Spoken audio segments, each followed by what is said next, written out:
అంతరాయతిమిరోపశాంతయే శాంతపావనమచింత్య వైభవం తం నరం వపుషి కుంజరం ముఖే మన్మహే కిమపి తుందిలం మహః. శరణం కరవాణి శర్మదం తే చరణం వాణి చరాచరోపజీవ్యం కరుణామసృణైః కటాక్షపాతైః కురు మాం అంబ కృతార్థసార్థవాహం. శారదా శారదాంభోజవదనా వదనాంబుజే సర్వదా సర్వదాస్మాకం సన్నిధిః సన్నిధిం క్రియాత్. విమలపటీ కమలకుటీ పుస్తకరుద్రాక్షసస్తహస్తపుటీ కామాక్షి పక్ష్మలాక్షి కలిత విపంచి విభాసి వైరించి వాగర్థావివ సంపృక్తౌ వాగర్థ ప్రతిపత్తయే జగతః పితరౌ వందే పార్వతీ పరమేశ్వరౌ. గురవే సర్వలోకానాం భిషజే భవరోగిణాం నిధయే సర్వవిద్యానాం దక్షిణామూర్తయే నమః.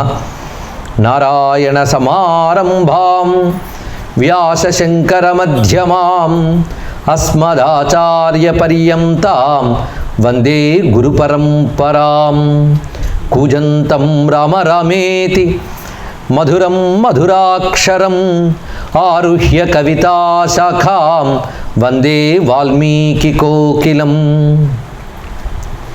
వామే భూమిసుతా పురస్తు హనుమాన్ పశ్చాత్ సుమిత్రాసుతః శత్రుఘ్నో భరతశ్చ పార్శ్వదళయోః వాయువాదికోణేషు చ సుగ్రీవశ్చ విభీషణశ్చ యువరాట్ తారాసుతో జాంబవాన్ మధ్యే నీలసరోజకోమలరుచిం రామం భజే శ్యామలం. శ్రీరామం భజే శ్యామలం. గోష్పదీకృతవారాశిం మశకీకృతరాక్షసం రామాయణ మహామాలారత్నం వందే అనిలాత్మజం. యత్ర యత్ర రఘునాథకీర్తనం తత్ర తత్ర కృతమస్తకాంజలిం బాష్పవారి పరిపూర్ణలోచనం మారుతిం నమత రాక్షసాంతకం. శివాయ గురవే నమః. శివాయ గురవే నమః. శివాయ గురవే నమః. శ్రీమాత్రే నమః. శ్రీమాత్రే నమః. శ్రీమాత్రే నమః. శ్రీ విష్ణురూపాయ నమః శివాయ. శ్రీ విష్ణురూపాయ నమః శివాయ. శ్రీ విష్ణురూపాయ నమః శివాయ. శ్రీరామ జయ రామ జయ జయ రామ. శ్రీరామ జయ రామ జయ జయ రామ. శ్రీరామ జయ రామ జయ జయ రామ. శ్రీ హనుమాన్ జయ హనుమాన్ జయ జయ హనుమాన్.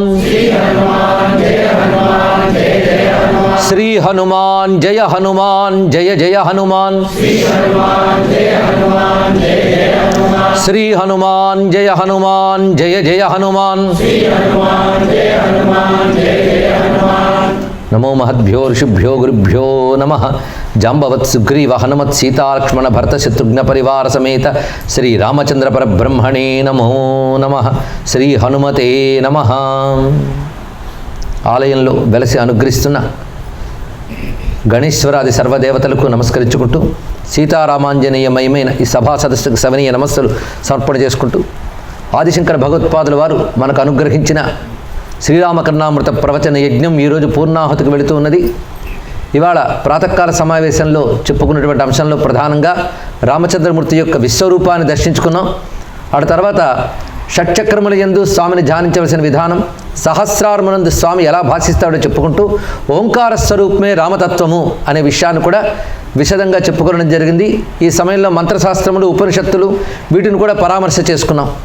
ఇప్పుడు మరికొన్ని రామమూర్తులను దర్శిస్తున్నాం. ఇవాళ ప్రథమంగా దర్శనమిచ్చే గొప్ప రామమూర్తిని రక్షామూర్తి అంటారు. శ్రీరామ రక్షామూర్తి.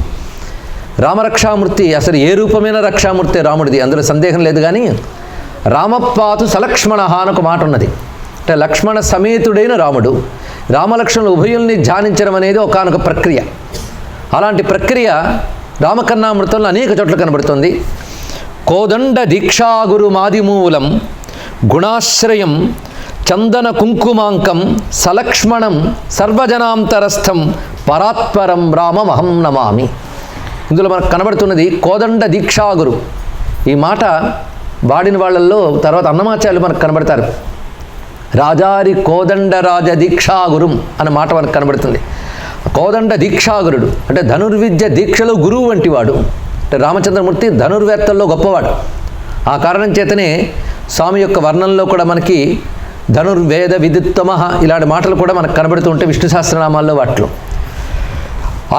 తర్వాత యజుర్వేదంలో ధనుర్వేదంలో నిష్ణాతుడు హనుమంతుడు వర్ణిస్తాడు విశేషంగా రాముడి గురించి. యజుర్వేదం అంటే యజ్ఞ సంబంధమైనటువంటి వేదం. అసలు చతుర్వేదాల్లోని పారంగతుడు. మళ్ళీ యజుర్వేదం అని చెప్పడంలో విశేషం ఏంటంటే ఒక రాజు చేయవలసినటువంటి సత్కృతువులు ఆచరించాడు రాముడు. దానికి తోడు ధనుర్వేదమునందు కూడా నిష్ఠితుడు. అంటే లోకరక్షణ కోసం ధనుర్వేదం సాకల్యంగా తెలుసుకున్నటువంటి వాడు. ధనుర్వేద విద్యామూర్తి రామచంద్రమూర్తి. అందుకే ధనుస్సు ధరించిన కోదండ రాముడిని ఇక్కడ చూపిస్తున్నారు. కోదండ దీక్షాగురుం ఆది మూలం. ఇప్పుడు కోదండధారియే కనబడుతున్నటువంటి స్వామి ఆది మూల స్వరూపుడు. అంటే జగత్తుకే ఆది అయినటువంటి వాడు పరబ్రహ్మ అని చెప్పడం. ఇక్కడ కోదండరాముడిని మనం భావన చేసేటప్పుడు మొన్ననే క్రీడాదండం కోదండం అన్నాం. ఇంకొక విశేషమైన భావన కనిపిస్తున్నది. నారాయణుడికి ప్రధానంగా ఆయుధాలు అనగానే అందరు గుర్తొచ్చేవి శంఖము, చక్రము, గదా, పద్మం. ఇంకో ఆయుధం ఉందండి, శాంగము, ధనుస్సు, వనమాలి, గది, శార్ంగి, శంఖీ, చక్రీ, చనందకి శ్రీమన్నారాయణో విష్ణు వాసుదేవో విరక్షతు. అలాంటి రామచంద్రమూర్తి వద్ద ఒకప్పుడు శాంగధనువు మాట్లాడిందిట వైకుంఠంలో. ఎందుకంటే ఆయుధాలన్నీ దేవతలు. ఈ శాంగధనువు మాట్లాడుతూ నువ్వు ఎప్పుడు యుద్ధాల్లో లోకరక్షణ కోసం ఈ చక్రాన్ని ఎక్కువ వాడుతూ ఉంటావు, గదను కూడా వాడు, నన్ను ఎక్కువ వాడవేమి అని. నీతో ఒక అవతారం అంతా నీతోనే ఉంటానని చెప్పాట. ఆ శాంగధనవే కోదండమై ఆ నారాయణుడే రాముడే వచ్చారు అని చెప్తున్నారు ఇక్కడ. రామావతారంలో మనం గమనించవలసింది దీక్షా గురుం మనకు మాట ఉన్నది. అది కూడా గ్రహించవలసిన మాట. రామావతారం ఒకానొక అద్భుతమైన గురుస్వరూపం కూడా, ఆచార్యావతారం. రాముడి గురించి చెప్తూ ఒక అందమైన మాట అంటాడు త్యాగరాజస్వామి వారు. రాముల్లో 3 తత్వములు ఉన్నాయట. ఒకటి నామం, రూపం, చరిత్ర. ఇదే రామాయణం అంటే మరొకటి కాదన్నారు. ఎంత అందంగా చెప్పాడు. రామనామం మనకు మంత్రం, రామ రూపం మనకు ధ్యానం చేయవలసిన దివ్యమంగళ విగ్రహం, రామ చరిత్ర మనం పారాయణ చేసి అనుసరించి తరించవలసినది. ఈ 3 చాలు మన బ్రతుక్కి. జపించడానికి మంత్రం ఉంది, పూజించడానికి మూర్తి ఉంది, అనుసరించడానికి చరిత్ర ఉంది. ఇంకేం కావాలి? ఆ నామం ఎలాంటిదో, రూపం ఎలాంటిదో, చరిత్ర ఎలాంటిదో 3 మాటలతో చెప్పారు త్యాగరాజస్వామి వారు. ఆయన ఒక మహర్షి. వేదవర్ణనీయమౌ నామముతో విధిరుద్రాదులకు మేల్మియగు రూపముతో మోద సదనమగు పటుచరితముతో మునిరాజవేషయో త్యాగరాజనుత ఎవరికై అవతారమెత్తితివో రామయ్య అనే కీర్తనలో చెప్పారు. ఇక్కడ నామం ఎలాంటిదంటే వేదవర్ణనీయమౌ నామము. అంటే రామనామం ఎక్కడిది? వేదముల యందు ప్రస్తావించబడినది. అందుకు అది వేదముల యందు ప్రస్తావించబడిన మహామంత్రం, అది నామం. రూపం ఎలాంటిదంటే విధిరుద్రాదులకు మేల్మియగు రూపముతో. మానవ శరీరాన్ని మానవులు మెచ్చుకోవచ్చు కానీ దేవతలు ధ్యానించరండి. దేవతలకి మానవ శరీరం హేయమే. ఎందుకంటే చర్మమాంస అస్థిమయమైన ఈ శరీరం దేవతల దృష్టిలో హేయం. అలాంటి దేవతలు కూడా రాముని మూర్తిని ధ్యానిస్తున్నారు. అందులో దేవతల్లో గొప్పవారైన బ్రహ్మ, ఈశ్వరుడు మొదలైన వాళ్ళు ధ్యానిస్తున్నారట. అంటే ఆ విగ్రహం మానవ రూపంలో కనబడుతున్న అది అప్రాకృత దివ్యమంగళ విగ్రహము. అందుకే ధ్యానించేది ఎవరు? విధిరుద్రాదులకు మేల్మియగు రూపము. ఇక చరిత్ర ఎలాంటిదో చెప్తున్నారు ఇక్కడ. మోద సదనమగు పటుచరితముతో ఉన్నారు ఇక్కడ. మోద సదనమగు పటుచరితము అంటే రామచరిత్ర ఆనందం కలిగిస్తుంది. ఆనందం కలిగించే కథలు చాలా వింటూ ఉంటాం మనం. కానీ రామకథ ఆనందం కలిగించడంతో పాటు మరొక విశేషణం ఉంది దానికి. పటుచరితము అన్నాడు ఇక్కడ. పటు అంటే గట్టిదైన, దృఢమైన, పటిష్టమైన చరిత్ర అంట. అంటే ధర్మము యొక్క పటుత్వం రామచరిత్రలో ఉంది. అందుకే ఆనందంతో పాటు ధర్మం కూడా ఆ చరిత్రలో కనబడుతోంది కనుక మోద సదనమగు పటుచరితముతో మునిరాజవేషయౌ, అందమైన మాట అన్నాడండి ఇక్కడ. మునిరాజవేషయౌ త్యాగరాజనుత. ముని రాజు, సాధారణంగా రాజుల్లో గొప్పవారిని రాజర్షులు అంటారు, కానీ రాముడు ఋషిరాజు. అది దీనిలోని విశేషం. అందుకే మునిరాజు. లేకపోతే ఆయన యుద్ధం చేసేటప్పుడు వరకు ఆయన రూపాన్ని ఒక్కసారి తలంచుకోండి, ఎలా ఉన్నాడు.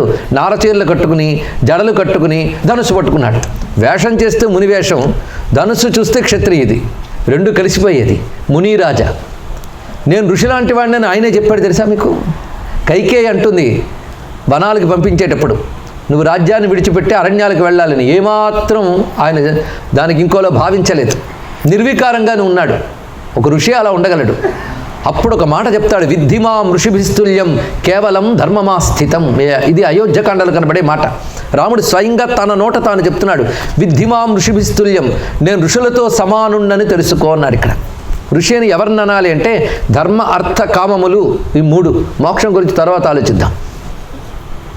మొదటి దానికి మొగుడు లేడు, కడదానికి కళ్యాణం అని. ముందు ఇక్కడ ధర్మమే లేదు, ఇంకా మోక్షం ఎక్కడండి మనకి. ముందు ధర్మం, అర్థం, కామం, ఈ మూడు కోసమే ప్రతివారు తాపత్రయపడతారు. అవునా? కాదు, రెండింటి కోసమే. కానీ మొదటి ధర్మం కోసం తాపత్రయపడాలి. ధర్మంతో అర్థకామాలు, ఈ మూడింటిలో ప్రయారిటీ దేనికి ఇస్తున్నాం, ఎవరికి వారు చెక్ చేసుకోవాలి. ఇక్కడ కొందరు అర్థం కోసం కామాన్ని విడిచిపెడతారట. అంటే డబ్బు సంపాదించడం కోసం భోగాలు విడిచిపెడతారు. ఎప్పుడు తింటారో, ఎప్పుడు నిద్రపోతారో, తన సుఖం కూడా తాను చూసుకోరు. నిద్రాహారాలు పరిత్యజించి మంది మరీ ధనం సంపాదించే వాళ్ళు కనబడతారు. వీళ్ళు అర్థం కోసం కామం త్యాగం చేసేవాళ్ళు. మరికొందరు ఉన్నారు కామం కోసం అర్థం త్యాగం చేసేవాళ్ళు. అంటే కోరికలు తీర్చుకోవడం కోసం తనకున్నది తన తల్లిదండ్రులు సంపాదిస్తుంది కూడా ఖర్చు పెట్టేస్తుంటారు. కూర్చుని తింటే కొండలైనా కరిగిపోతాయి అన్నట్లుగా. అలాంటి వాళ్ళు, అంటే వీళ్ళు కామం కోసం అర్థాన్ని త్యాగం చేశారు, అర్థం కోసం కామం త్యాగం చేశారు. ఇలాంటి వాళ్ళు మనకు కనబడుతూనే ఉంటారు. కొంతమంది అర్థకామాల కోసం ధర్మాన్ని త్యాగం చేస్తారు. వాళ్ళ సంఖ్య చెప్పక్కర్లేదు, అదే ఎక్కువ. కానీ ఎవరైతే ధర్మం కోసం అర్థకామాలు కూడా త్యజిస్తారో వాళ్ళని ఋషులు అనాలట. అది మాట ఇక్కడ. కేవలం ధర్మమా స్థితం, మా మాట అన్నాడు ఇక్కడ. ధర్మార్థ కామాల్లో నీకు ఏది చాయిస్ అని ఇస్తే, ఎవడైతే ధర్మాన్ని మాత్రమే పట్టుకుంటాడో వాడిని ఋషులతో సమానం అనాలి. ధర్మార్థ కామాలు మూడు దొరికితే అదృష్టమే. కొందరికి ఏదో ఒకటి అనే అవకాశం ఏర్పడుతుంది. అలాంటప్పుడు చాయిస్ దేనికి ఇవ్వాలి? మనం అంటాం, ఆయన అనుసరించాడు. అది తేడా ఇక్కడ. ధర్మాన్ని పట్టుకున్నాడు. అందుకే విశ్వనాథ్ వారు ఒక మాట అంటారు, మనుజులు ఈ రీతి నడువవలయునని చెప్పు మనుజులు లక్షలు కోట్లు. అంటే మనుషులు ఇలా ఉండాలి అని చెప్పేవాళ్ళు లక్షల కోట్లు ఉంటారట. కానీ నడిచి నడిపించువాడు లేడు, మహితమౌ సృష్టి చిన్ననాటి నుండి ఒక్క శ్రీరాఘవుడు తక్క అన్నారు. ఎంత చక్కని మాట చెప్పారు చూడండి ఇక్కడ. నడిచి నడిపించేవాడు ఎవరున్నాయా? రాముడు తప్ప. అందుకే రాముడు ధర్మ మార్గం నిర్దేశించింది ఆయన, ధర్మ మార్గంలో నడిచినది ఆయన, నడిపించేది ఆయనే. అందుకే రామో విరామో విరజో మార్గో నేయో నయో నయ వీరశక్తిమతాం శ్రేష్టో ధర్మో ధర్మ విదుత్తమ అని విష్ణు సహస్ర నామాలు రామాంకితమైపోయాయి. అందుకే 1000 నామాలు శ్రీరామరామతో సమానము అని చెప్పారు ఇక్కడ. అంత విశిష్టంగా కనబడుతున్నది. అందుకే రాముడు చూస్తూ ఉంటే ఒక గురువు వలె కనబడుతూ ఉన్నాడు. అదేవిధంగా ఒక అద్భుతమైనటువంటి క్షత్రియుడి వలె కనబడుతున్నాడు. ఆ ఋషితత్వము రాజతత్వము రెండు మేళవించి ఆ రూపంలో దర్శనమిస్తున్నాయట. అదే రామావతారంలో అంతర్లీనంగా దాగి ఉన్న తత్వము ఉపాసకులైన వాళ్ళకి తెలుస్తుంది, భక్తులైన వాళ్ళకి తెలుస్తుంది. దత్తాత్రేయ తత్వం దాగి ఉన్నదండి రామతత్వంలో. అందుకే అత్రి అనసూయలను కలిసినప్పుడు రామచంద్రమూర్తి సీతమ్మతో అక్కడ అత్రి ఒకడు అంటాడు, అతను చూడగానే పుత్రవత్ ప్రతిపద్యత, నువ్వు నాకు కొడుకులా అనిపిస్తున్నావయ్యా అన్నాడు.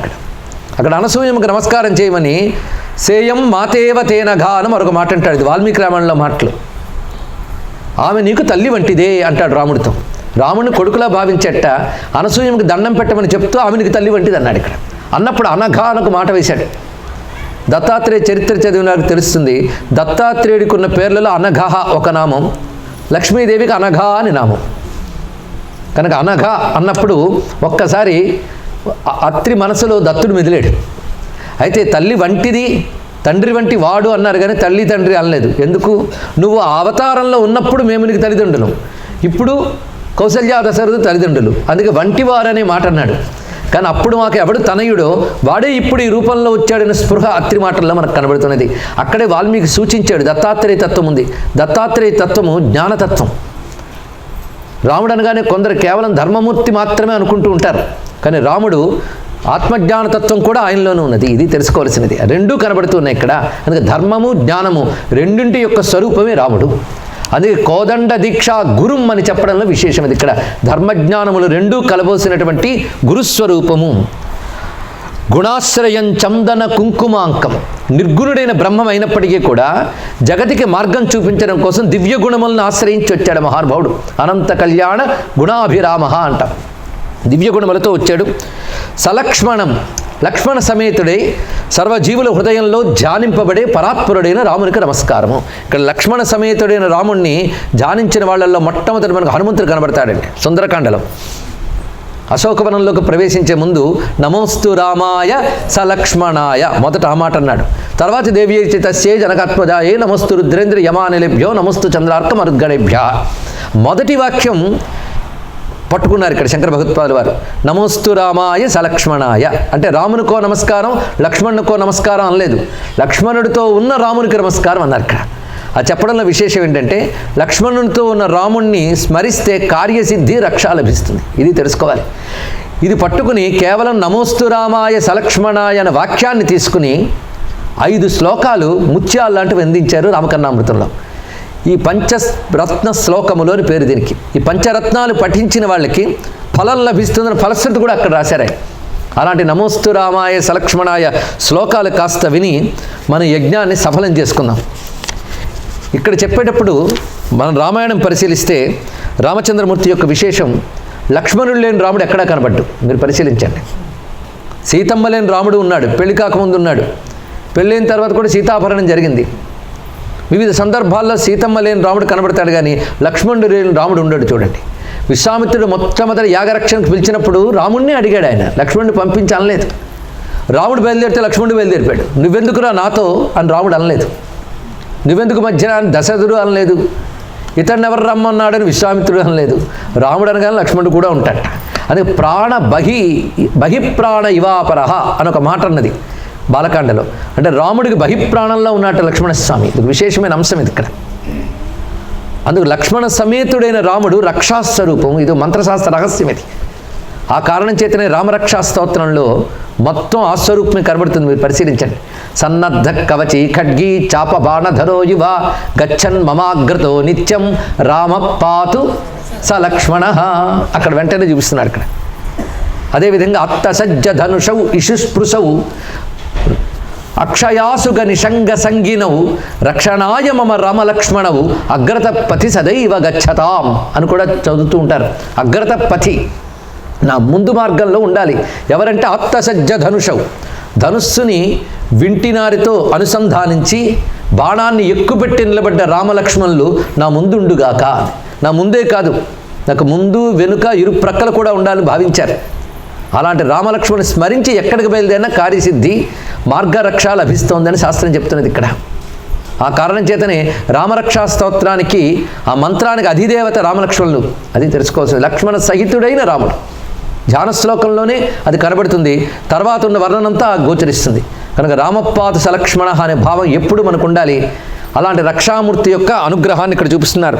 కంజాత పత్రాయత లోచనాయ కర్ణావతంసోజ్వల కుండలాయ కారుణ్య పాత్రాయ సువంశజాయ నమోస్తు రామాయ సలక్ష్మణాయ విద్యున్నిభాంబోధ సువిగ్రహాయ విద్యాధరై సంస్తుత సద్గుణాయ వీరావతారాయ విరోధి హంత్రే నమోస్తు రామాయ సలక్ష్మణాయ.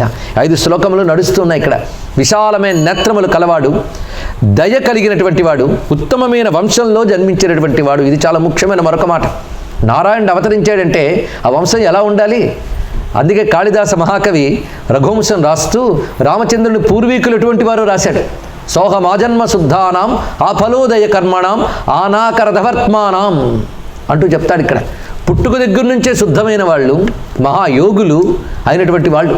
విశ్వనాథ వారైతే మరొక అడుగు ముందుకు వేశారు. ఆ రాజులొక్కరొక్కరు నారాయణమూర్తులు అన్నారు ఇక్కడ. నా విష్ణు పృథివీ సమహ అంటారు. ఆ విష్ణు లక్షణాలన్నీ వాళ్ళలో ఉన్నాయట. అందుకే అక్కడ అవతరించాడు ఆయన.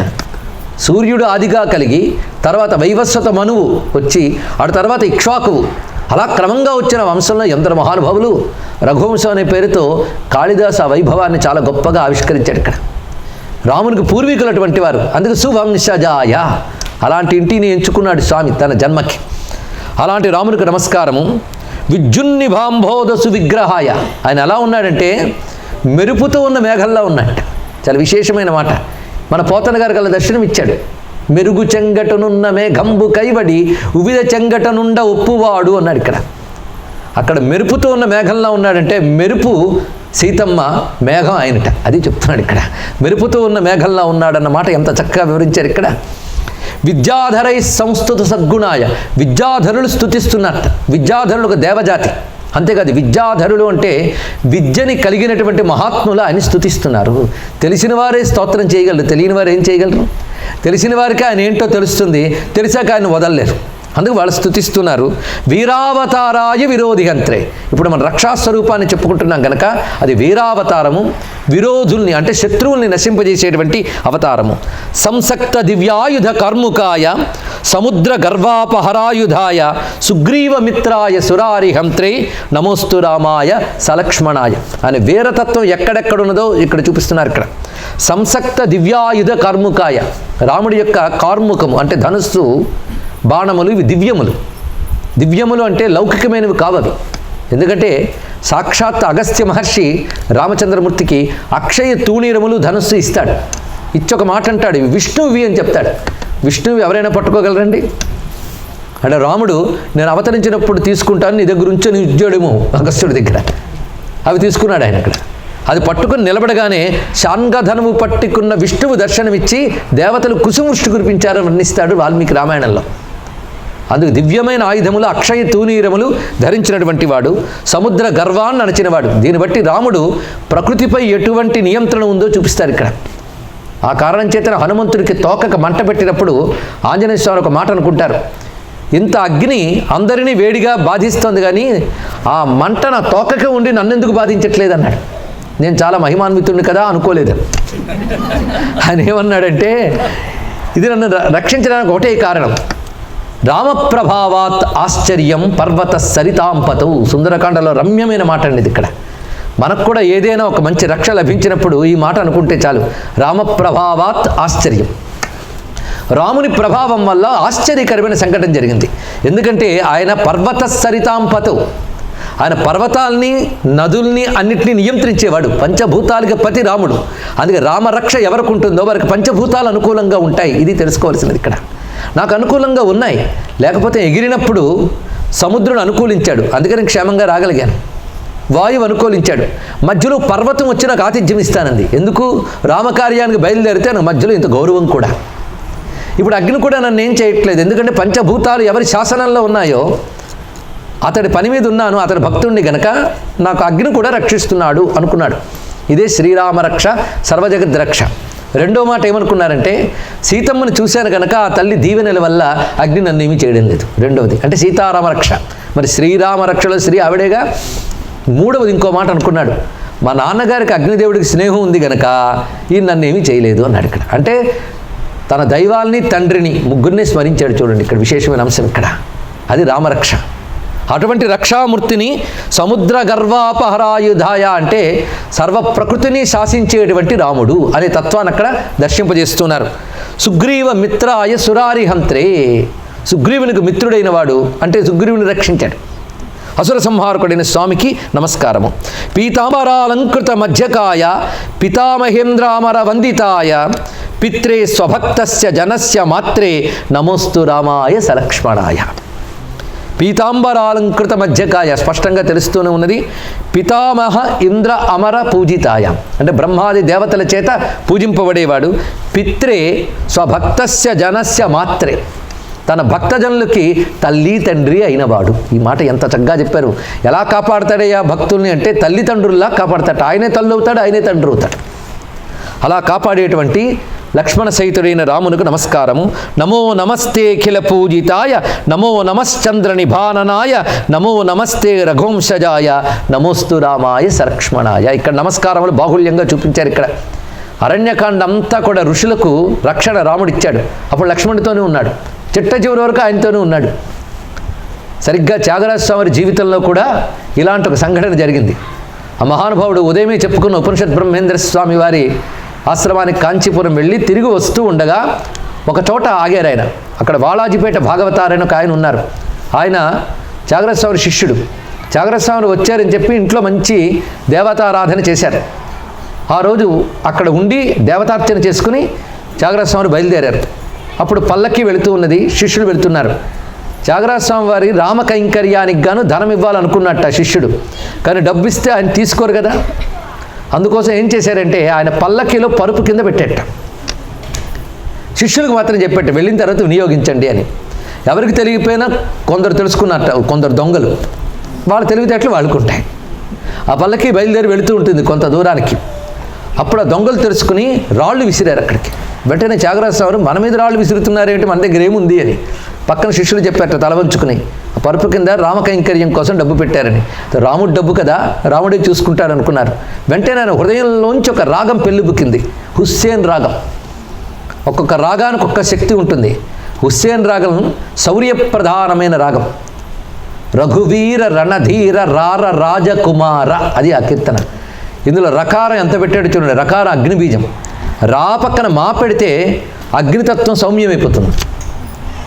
అందుకే ఈయన మా రానివ్వలేదు చూడండి. అది ఎలా కూర్పు. ఒక చిన్న ఉదాహరణ, ఇలా ఆయన కీర్తనలన్నీ స్టడీ చేస్తే మంత్రశక్తి ఎలా ఉంటుందో తెలుస్తుంది. అందుకే త్యాగరాజ కీర్తన పాడుకోలేకపోయినా నాలా చదువుకున్నా చాలు, చాలా విశేషం. కనీసం విన్నా చాలండి. ఆ కీర్తనల అక్షరాలు, స్వరం మార్చడం, అక్షరం మార్చడం. నేను కొత్తగా త్యాగరాజ కీర్తనకి ట్యూన్ మార్చానంటే వాడు పాపాత్ముడు అంటారు. తెలుసుకోవాలి. ఇక్కడ ఆయన ట్యూన్స్ మనం మార్చేమా? స్వరము అక్షరం కలిపిచ్చాడు. శిష్య పరంపర వల్ల అది నిలబడింది.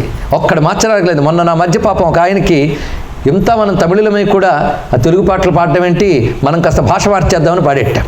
ఆయన ఒక్కడే కూర్చున్నాడు, ఎవరు వినడానికి కూడా లేదు. మార్చకూడదండి, ఆ భాష అంతే. ఇక్కడ అయితే మన తెలుగు చేసుకున్న అదృష్టం ఏంటంటే త్యాగరాజ స్వామి నోట పలకడం. అది ఇక్కడ ఆ మధ్య తిరువయ్యారు వెళ్ళినప్పుడు కొన్ని వేల మంది, అందులో పాశ్చాత్యులు కూడా ఉన్నారు, పంచరత్న కీర్తనలు పాడుతున్నారు. ఎందరో మహానుభావులు కనకన రుచిర దుడుకుగల అంటూ ఉంటే దేశ విదేశాల్లో అందరి చేత తెలుగు పరికించిన మన త్యాగరాజ స్వామికి నమస్కారం అనుకున్నా. ఒప్పుకోవాలండి, మన దేశంలో పుట్టినందుకు. ఒక్క సంగీతమేదో పాడునట్లు భాషించునప్పుడు వినిపించు భాష, రసభావముల సమర్పణ శక్తి ఎందున అమర భాషకు ధీటైన భాష అన్నారు విశ్వనాథ్ గారు. అక్కడ తెలుగు భాష సంస్కృతం తర్వాత మళ్ళీ మహాకావ్యాలు రాయడానికి అనువైన భాష తెలుగు భాష, ఇందులో సందేహం లేదు. అందుకే ఈ భాషలో పుట్టని, కన్నడ భాషలో తుళు భాషలో పుట్టిన రాజు తెలుగులో ప్రబంధం రాసి దేశ భాషలను తెలుగు లెస్సాన్ని దండం పెట్టాడు. అది గుర్తుపెట్టుకోండి. ఇక్కడ ఆ మహానుభావుడు ఆ రఘువీర రణధీర రార రాజకుమార, ఆ పదాలు రకారంతో ప్రారంభిస్తూ చెప్పాడు. రకార అగ్నిబీజంగా మొత్తం అగ్నిశక్తిని పెట్టాడు అందులో. ఇదేమో ఆలోచించి చేయలేదండి మహానుభావులు. వాళ్ళలోంచి అలా పెళ్ళుబుక్కింది భావంతో. అంటే వాళ్ళు భగవంతుని తలంచుకోగానే సమాధి స్థితికి పెడతారు. ఆ సమాధి స్థితిలోంచి మాట్లాడతారు. సమాధి స్థితిలోంచి దర్శించే వాడిని ఋషి అంటారు, అలా దర్శించేదాన్ని మంత్రం అంటారు. ఇది తెలుసుకోండి. ఇక్కడ మన దర్శనం సామాన్య స్థితి, మహాత్ముని దర్శనం సమాధి స్థితి. ఇది తెలుసుకోవాల్సింది. ఇక్కడ సమాధి స్థితిలోంచి భగవత్ తాదాత్మ్యంతో వాళ్ళు మాట్లాడతారు. అక్కడ ఉపాధి వాళ్ళకి పట్టదు, భగవత్ తాదాత్మ్యం అది పలికింది అక్కడ. అందుకది మంత్రమే కూర్చుంది. రాగం హుస్సేన్ రాగం, శౌర్యప్రధాన రాగం. ఆ రాగం పలకగానే కొంతసేపటికి రాళ్ళు పడలేదుట. హాయిగా వెళ్ళిపోయింది ప్రయాణం. తెల్లవారేటప్పటికల్లా కావేరీ నది తీరానికి వెళ్ళారు. ప్రాతఃసంధ్యాది కృత్యములు తీర్చుకోవడానికే త్యాగరాజ స్వామి దిగారు. దిగేటప్పటికి దొంగలు వచ్చి పాదాల మీద పడ్డారట. స్వామి నమస్కారం అయ్యా అన్నారు. ఏమిటి బాబు అంటే, మేము నేను మీ మీద రాళ్ళు వేసాం, మా పొరపాటుకి క్షమించండి అని. కొంతసేపటికి ఆపేశారుగా, పర్వాలేదు అన్నట్ట. కాదయ్యా, నువ్వేదో పాట పాడావు, అప్పుడు మాకిద్దరు రాజపురుషులు కనబడ్డారు, యువకులు, ధనుర్బాణాలు ఎక్కువ పెట్టి కనబడుతూ ఉన్నారు. వాళ్ళని చూడగానే మాకు రాళ్ళు వేసి బుద్ధి పోయింది అయ్యా అన్నాడు. ఇది కొంచెం ఆలోచించాలండి. అంటే రాముడిని చూస్తే హింసాబుద్ధి పోతుందట. అందుకే మనలో హింసాబుద్ధి దుర్బుద్ధులు పోవాలంటే రాముడిని చూడాలి. ఇప్పుడు ఎలా చూడగలమండి? మనస్సుతో. నిరంతరం ఆయన భావిస్తే కొంతకాలానికి దుర్బుద్ధులు పోతాయండి. ఇది తెలుసుకోవాలి ఇక్కడ. అందుకే వాళ్ళిద్దరిని చూడగానే మాకు రాళ్ళు వేసి బుద్ధి పోయి మేము దండం పెడితే అలా వచ్చేసాం ఇక్కడ దాకా. తర్వాత వాళ్ళు మాయమైపోయారయ్యా అని. అప్పుడు అనుకున్నాడు, పాడింది నేను, దర్శనం వాళ్ళకు అనుకున్నాడు ఇక్కడ. అయితే వాళ్ళు ఎందుకు వచ్చారంటే, మరొక్కసారి వాళ్ళని పిలిస్తే చూసి వెళ్ళిపోతామన్నట్టు. అది త్యాగరాజ స్వామి వలవల బాధపడ్డారండి. కానీ ఆయనలోనే ఉన్నాడు రావుడు, ఆయనకి ఎలా కనబడతాడండి ఇక్కడ. అందుకే భక్తుడు ఒక్కొక్కప్పుడు భక్తులకు భగవంతుడు ఎందుకు కనబడ్డంటే వాళ్ళలోనే ఉంటాడు అక్కడ, ఆయనలోనే ఉన్నాడు. అందుకే త్యాగరాజస్వామి ఒక మాట అంటారు, ముందు వెనుక ఇరుప్రక్కలతోడై మురఖరహర రారా రారా చండభాస్కర కులాబ్ధి చంద్ర కోదండపాణియై రారా అండగొలుచు సౌమిత్రి సహితుడై అమిత పరాక్రమ రారా. ఇది సరిగ్గా మంత్రశాస్త్రంలో శ్లోకానికి కీర్తన. అగ్రత పృష్ఠతశ్చైవ పార్శ్వతశ్చ మహాబలౌ ఆకర్ణపూర్ణ ధన్వానౌ రక్షేతాం రామలక్ష్మణౌ.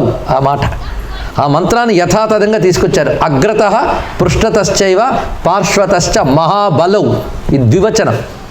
ఆకర్ణపూర్ణ ధన్వానౌ రామలక్ష్మణౌ అన్నాడు. ఇక్కడ ఉభయులు రక్షించాలి. చెవుల వరకు వింటినారిని లాగి ఎక్కుపెట్టి నిల్చున్నటువంటి రామలక్ష్మణులు అంటే మనం రక్షించడానికి గ్యాప్ కూడా లేదు, రెడీగా ఉన్నట్టు వాళ్ళు. అక్కడ అలాంటి వాళ్ళు నాకు ముందు వెనుక ఇరుప్రక్కలా ఉండి రక్షించుగాక అని ఈ మాటని ముందు వెనుక ఇరుప్రక్కల తోడై మురఖరహర రారా రారా. మురహర అంటే కృష్ణుడు, కరహర అంటే రాముడు, ఇద్దరిని కలిపిస్తాడు ఆయన. మురకరహర రారా రారా చండభాస్కర కులాబ్ధి చంద్ర కోదండపాణి అయి రారా అండగొలుచు సౌమిత్రి సహితుడై. అక్కడ కూడా లక్ష్మణ అమిత పరాక్రమ రారా అంటున్నారు. అటువంటి లక్ష్మణ సహితమైన రాముని యొక్క రక్షామూర్తిని మనం ఇవాళ మనస్సులో బాగా ప్రతిష్ఠ చేసుకుని తర్వాత శ్లోకాల్లోకి ప్రవేశిస్తున్నాం. వివిధ మూర్తుల్ని వాళ్ళు చూడబోతున్నాం. ఏం చూడాలని వాళ్ళ ఒక్కరోజే కదా మన అవకాశం. మరొక మూర్తిని, ఇన్ని మూర్తులు గుర్తుపెట్టుకున్న వారికి చాలా సంతోషం. ఈ మూర్తి ఒక విచిత్రమైన వర్ణన చేశారు. ఇది సుపర్వాలి వృక్షోజ్వల స్వర్ణపీఠే వనౌకో ముఖైర్మౌనిభిసేవ్యమానం స్థితం పుష్పవృష్ట్యావృతం రామమూర్తిం సదా భూమిజాయుక్త మీళే హృదంతే. నా హృదయంలో ధ్యానిస్తున్నాను. ఇది ఒక మూర్తిని చూపిస్తున్నారు ఇక్కడ. సుపర్వాలి వృక్షోజ్వల స్వర్ణపీఠే, అది కల్పవృక్షాల వనం. ఇది ఒక చెట్టు కాదు, కల్పవృక్షాల వనంట. ఆ వనంలో కల్పవృక్షం క్రింద ధ్యానిస్తే ఎలా ఉంటుందో మనం రెండో రోజు చెప్పుకున్నాం కనుక వివరణ అక్కర్లేదు. కల్పవృక్షాల వనం, దాని మధ్యలో ఒక స్వర్ణ సింహాసనం, దానిపై కూర్చున్నాడు స్వామి. ఎలా ఉన్నారు? భూమిజాయుక్తం అంటే సీతమ్మతో కలిసి ఉన్నటువంటి స్వామి. ఆయన పైన దేవతలు పూలవాన కురిపిస్తున్నారట. ధ్యానించాలండి, పూలవాన కురిపిస్తున్నారు. చుట్టూ కూర్చున్న వాళ్ళల్లో 3 తెగలు ఉన్నారట. వారి దేవతలు, వానరాలు, మానవులు. ఇంకా మాట్లాడితే రాక్షసగణం కూడా చెప్పుకోవచ్చు. భీషణుడు మొదలైన వాళ్ళు కూడా ఉన్నారు కదా. అంటే రాముడిని కొలుచుకున్న వాళ్ళు ఎవరో రామాయణం బట్టి దీన్ని బట్టి చూడండి. 4 జాతులు కొలుచుకున్నారు రాముడిని. దేవతలు కొలుచుకున్నారు, వాళ్ళు మహానుభావులు అండి.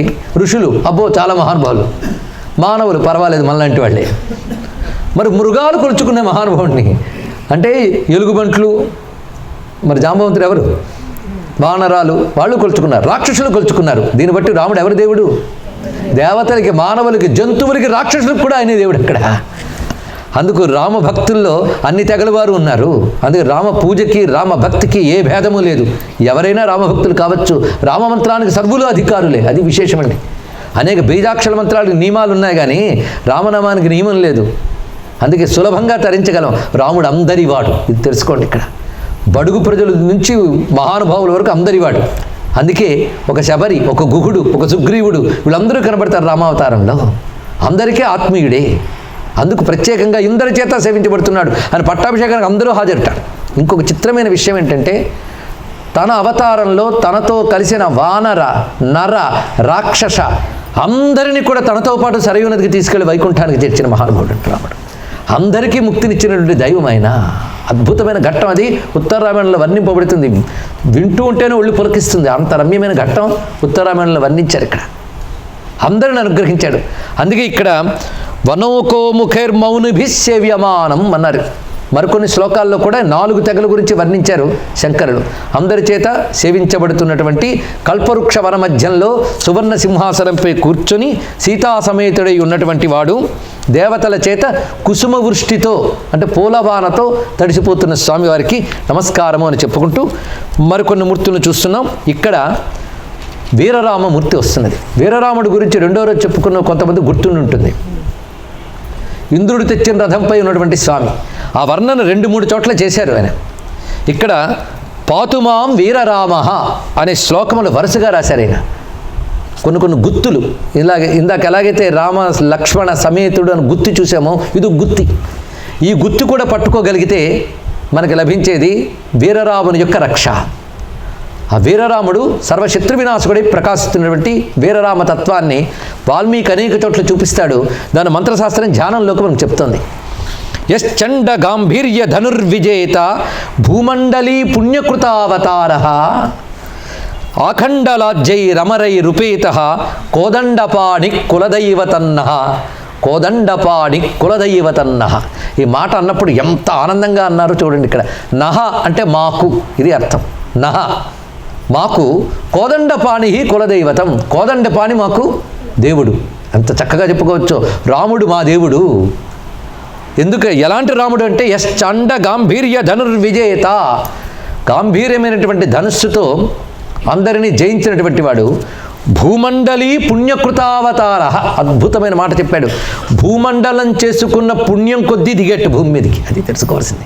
మన నారాయణ ఇక్కడ దిగాడు అంటే ఆ భూమి ఎంత పుణ్యం చేసుకోవాలి. అదే భూమి పుణ్యం చేసుకుంది కనుక రాముడు దిగాడు.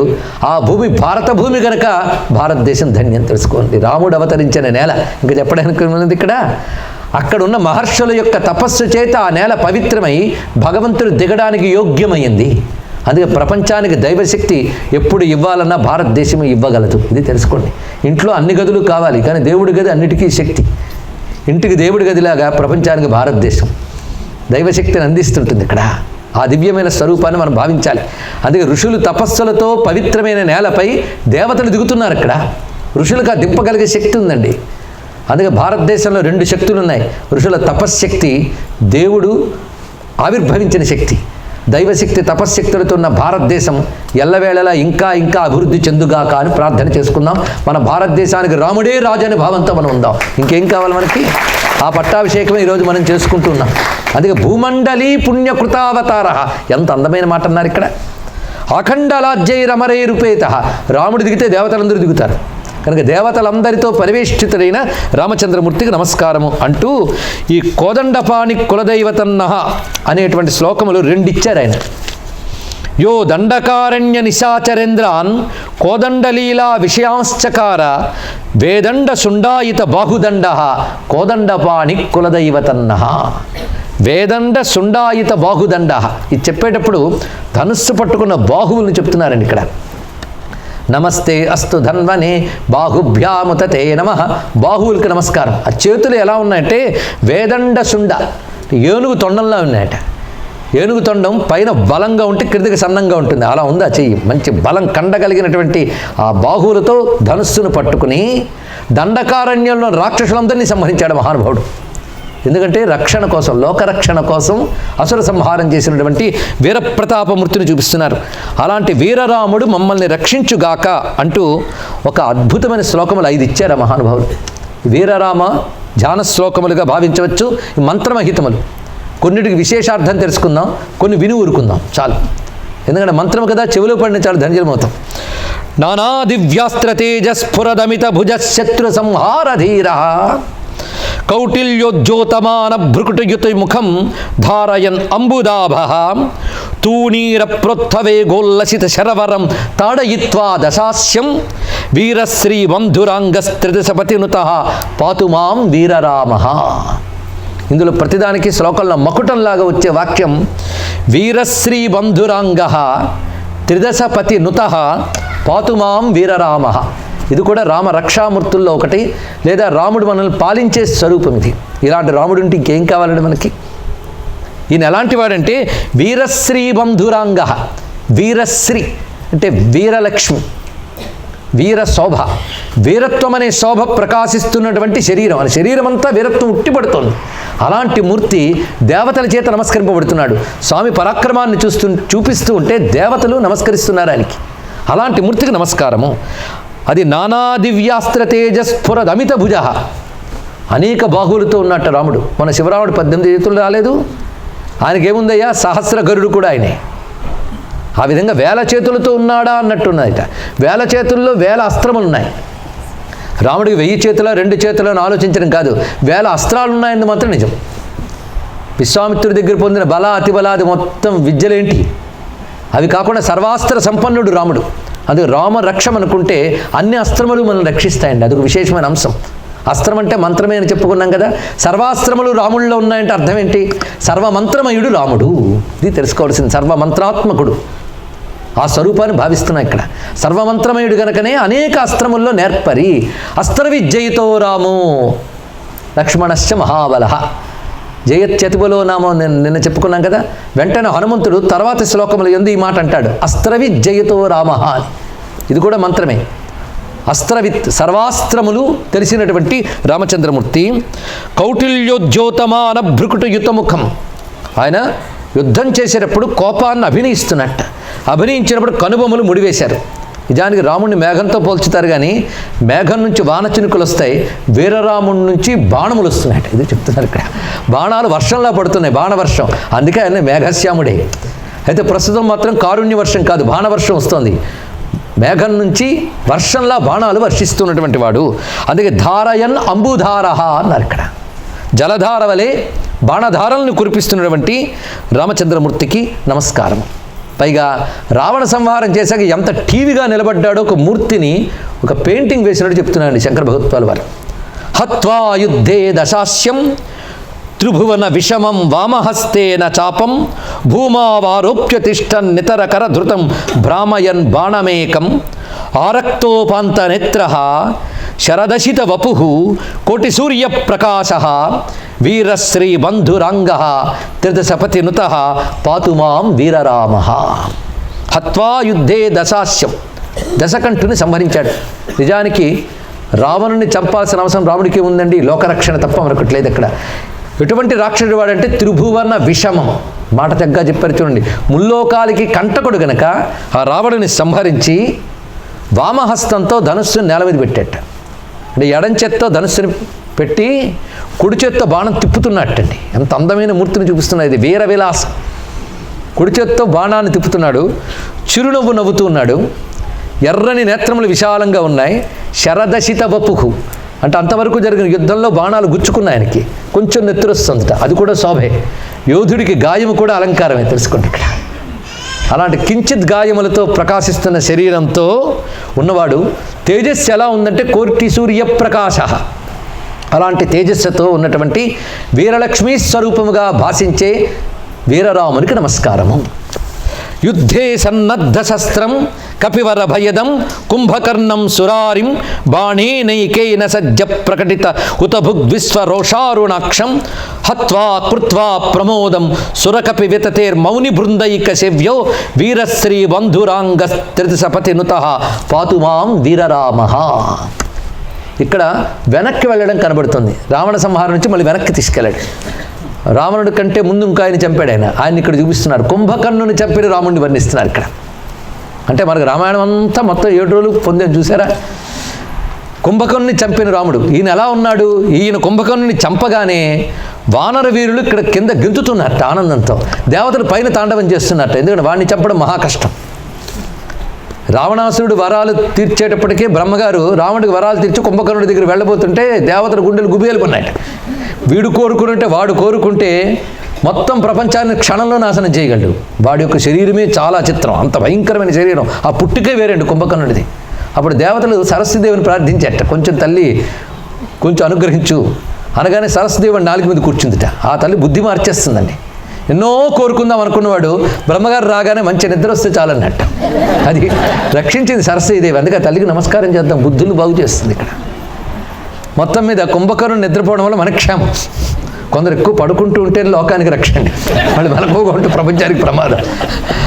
అంటే అప్పుడు రావణుడు ప్రేమతో వెళ్ళి, నేను ఇక్కడ నిద్రపోతున్న వాళ్ళని అనలేదండి, కోపగించుకోకండి, ఎవరు కనబడలేదు ఇక్కడ దయచేసి, ఇంత యుద్ధం జరుగుతుంది, ఎవరు నిద్రపోతాడు. అప్పుడు రావణుడు తమ్ముడి మీద ప్రేమతో వెళ్ళి మధ్యలో ఒక్కసారైనా లేచేటట్టు చూడవయ్యా అన్నాడు. ఎందుకంటే నిద్రలో చచ్చిపోతాడు, అది బాధ. అందుకు మధ్యలో భోజనం పెట్టి మళ్ళీ పడుకోబెడతాడు. నిజంగా తమ్ముడిని ప్రేమగా చూసుకున్న వాళ్ళలో రావణుడి కంటే గొప్పవాళ్ళు లేడండి. ఆయనకంటూ స్పెషల్ రూము, ఎందుకంటే ఆయన పడుకోవాలంటే మామూలు ఇల్లు సరిపోవు, అన్ని ప్రత్యేకంగా పైగా నిద్రాభంగం కలగకుండా ఏర్పాట్లు అన్నీ చేశాడు మహానుభావుడు అన్నగారు. అందుకే రుణం తీర్చుకోవడానికి ఏకంగా ఆయన యుద్ధంలోకి వెళ్ళి ముందు తానుపోయాడు. ఇదంతా విశేషం. కుంభకర్ణుడిని చంపేటప్పుడు మాత్రం చాలా మొత్తం అల్లల్లాడించాడు కుంభకర్ణుడు, సామాన్యం కాదు. ఆయన పెట్టిన కలవరం మొత్తం రామరావణ యుద్ధంలో కుంభకర్ణుడు పెట్టినంత కలవరం ఎవడికి పెట్టలేదండి.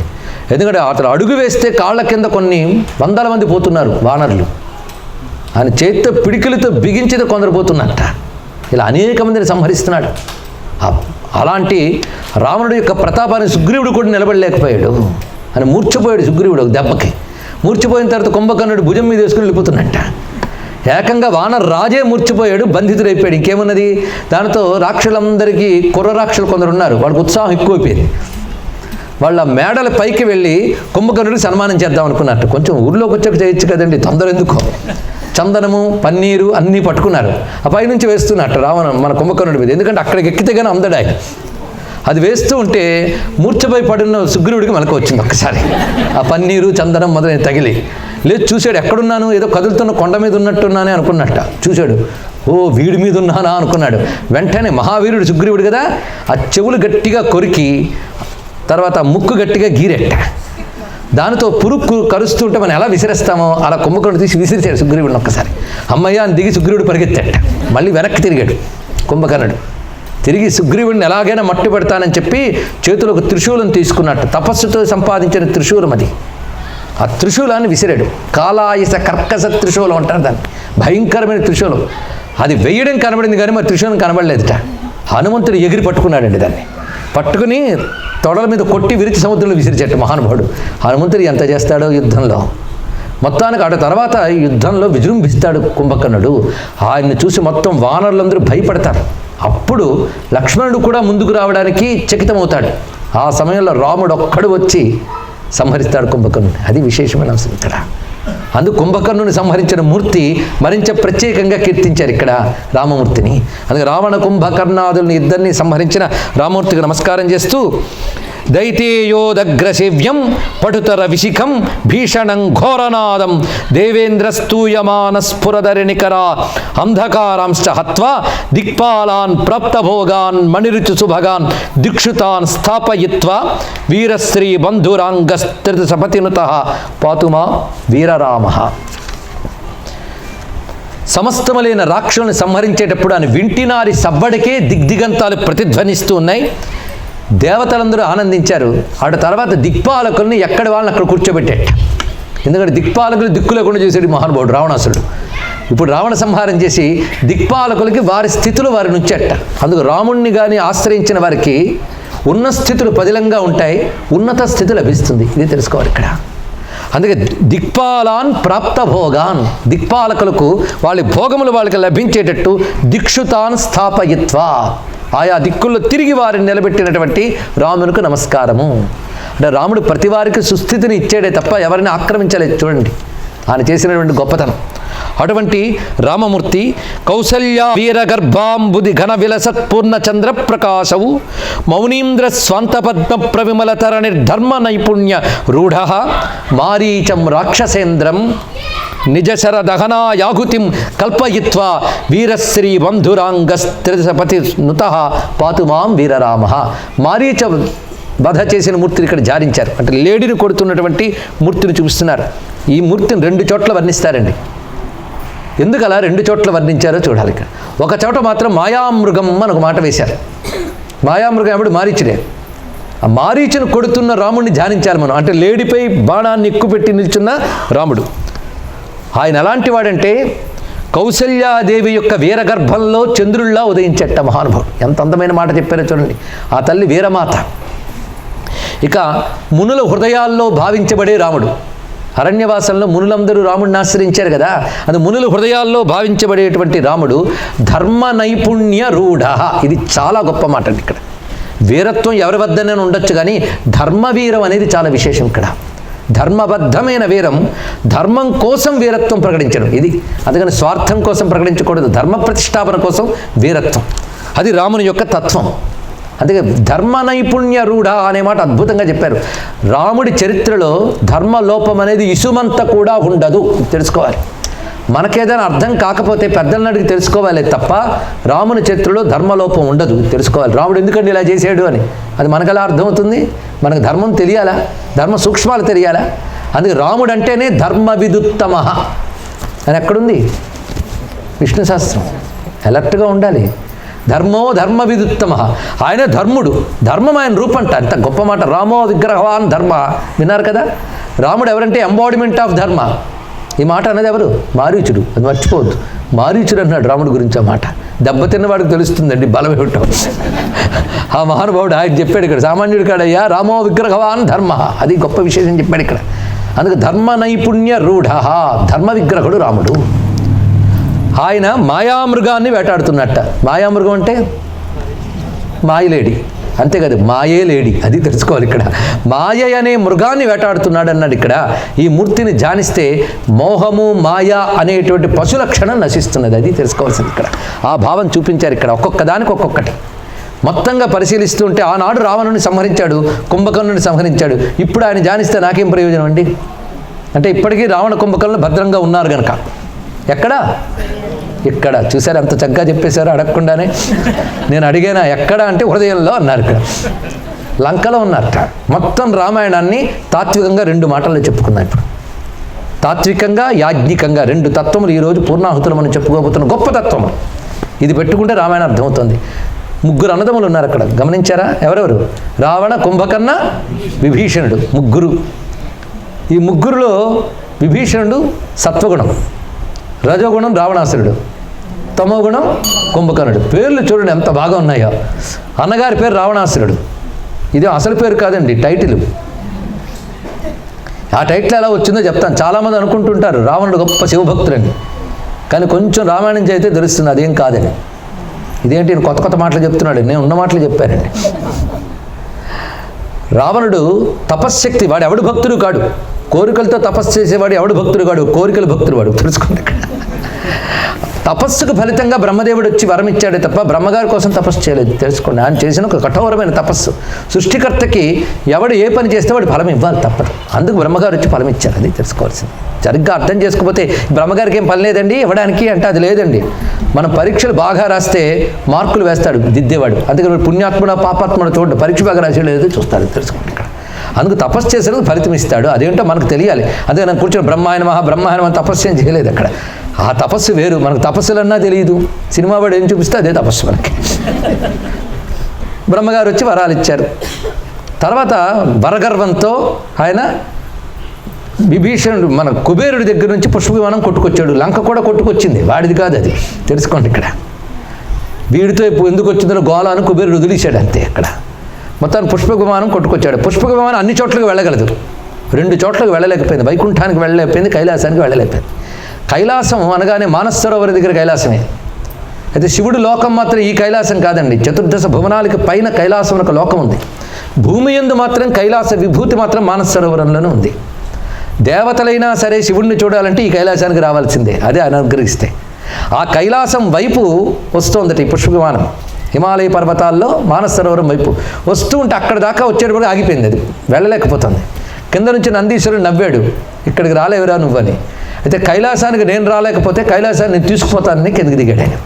కిందకి దిగి 20 చేతులతో కైలాసాన్ని పెకలించడానికి ప్రయత్నించాడు. పొగరు మరి ఇక్కడ. ఆ పెకలించినప్పుడు కొంత సక్సెస్ అయ్యాడు. మరి తపస్సు అన్నీ ఉన్నాయి కదా, అలా ఎత్తగానే పైన శివుడు ఏం చేశాడంటే తన కాలి బొటన వెళ్తూ నొక్కాడు. వెంటనే 20 చేతులు చిదిగి భోరమని ఏడ్చాడు. ఎవరు? రావణాసురుడు. ఆ ఏడుపు విని చుట్టూ ఉన్నటువంటి వాళ్ళందరూ ఏడ్చాట. జాలిపడి కాదు, సౌండ్ భరించలేక అంత భయంకరంగా ఏడ్చాడు వాడు. అంత పెద్ద రావము చేసి ఏడ్చాడు కనుక శివుడు సంతోషించి కిందకి దిగి రావణ అని పిలిచాడు. అది ఆయన పేరు అయిపోయింది. తెలుసుకున్నారు ఇక్కడ. రావణుడు అంటే ఏడ్చి ఏడిపించేవాడు. అర్థమైపోయింది. వాడెవడో ఇప్పుడు అర్థమైపోయింది కదా. రావణుడు అంటే ఏడుపు గొట్టుగాడు. రామ అంటే నిన్నటి వరకు గొంతు నొప్పెట్టేలా అర్థం చెప్పాను. ఆనందమూర్తి ఆనందమూర్తి ఆనందమూర్తి అని. కానీ రావణుడు ఏడుపుగాడు, రాముడు ఆనందము. రామరావణ యుద్ధం ఆనందానికి దుఃఖానికి మధ్య జరిగిన యుద్ధం. చివరికి దుఃఖం పోయి ఆనందమే గెలిచింది. ఆనందానికే పట్టాభిషేకం. ఇదే రామాయణం అంటే.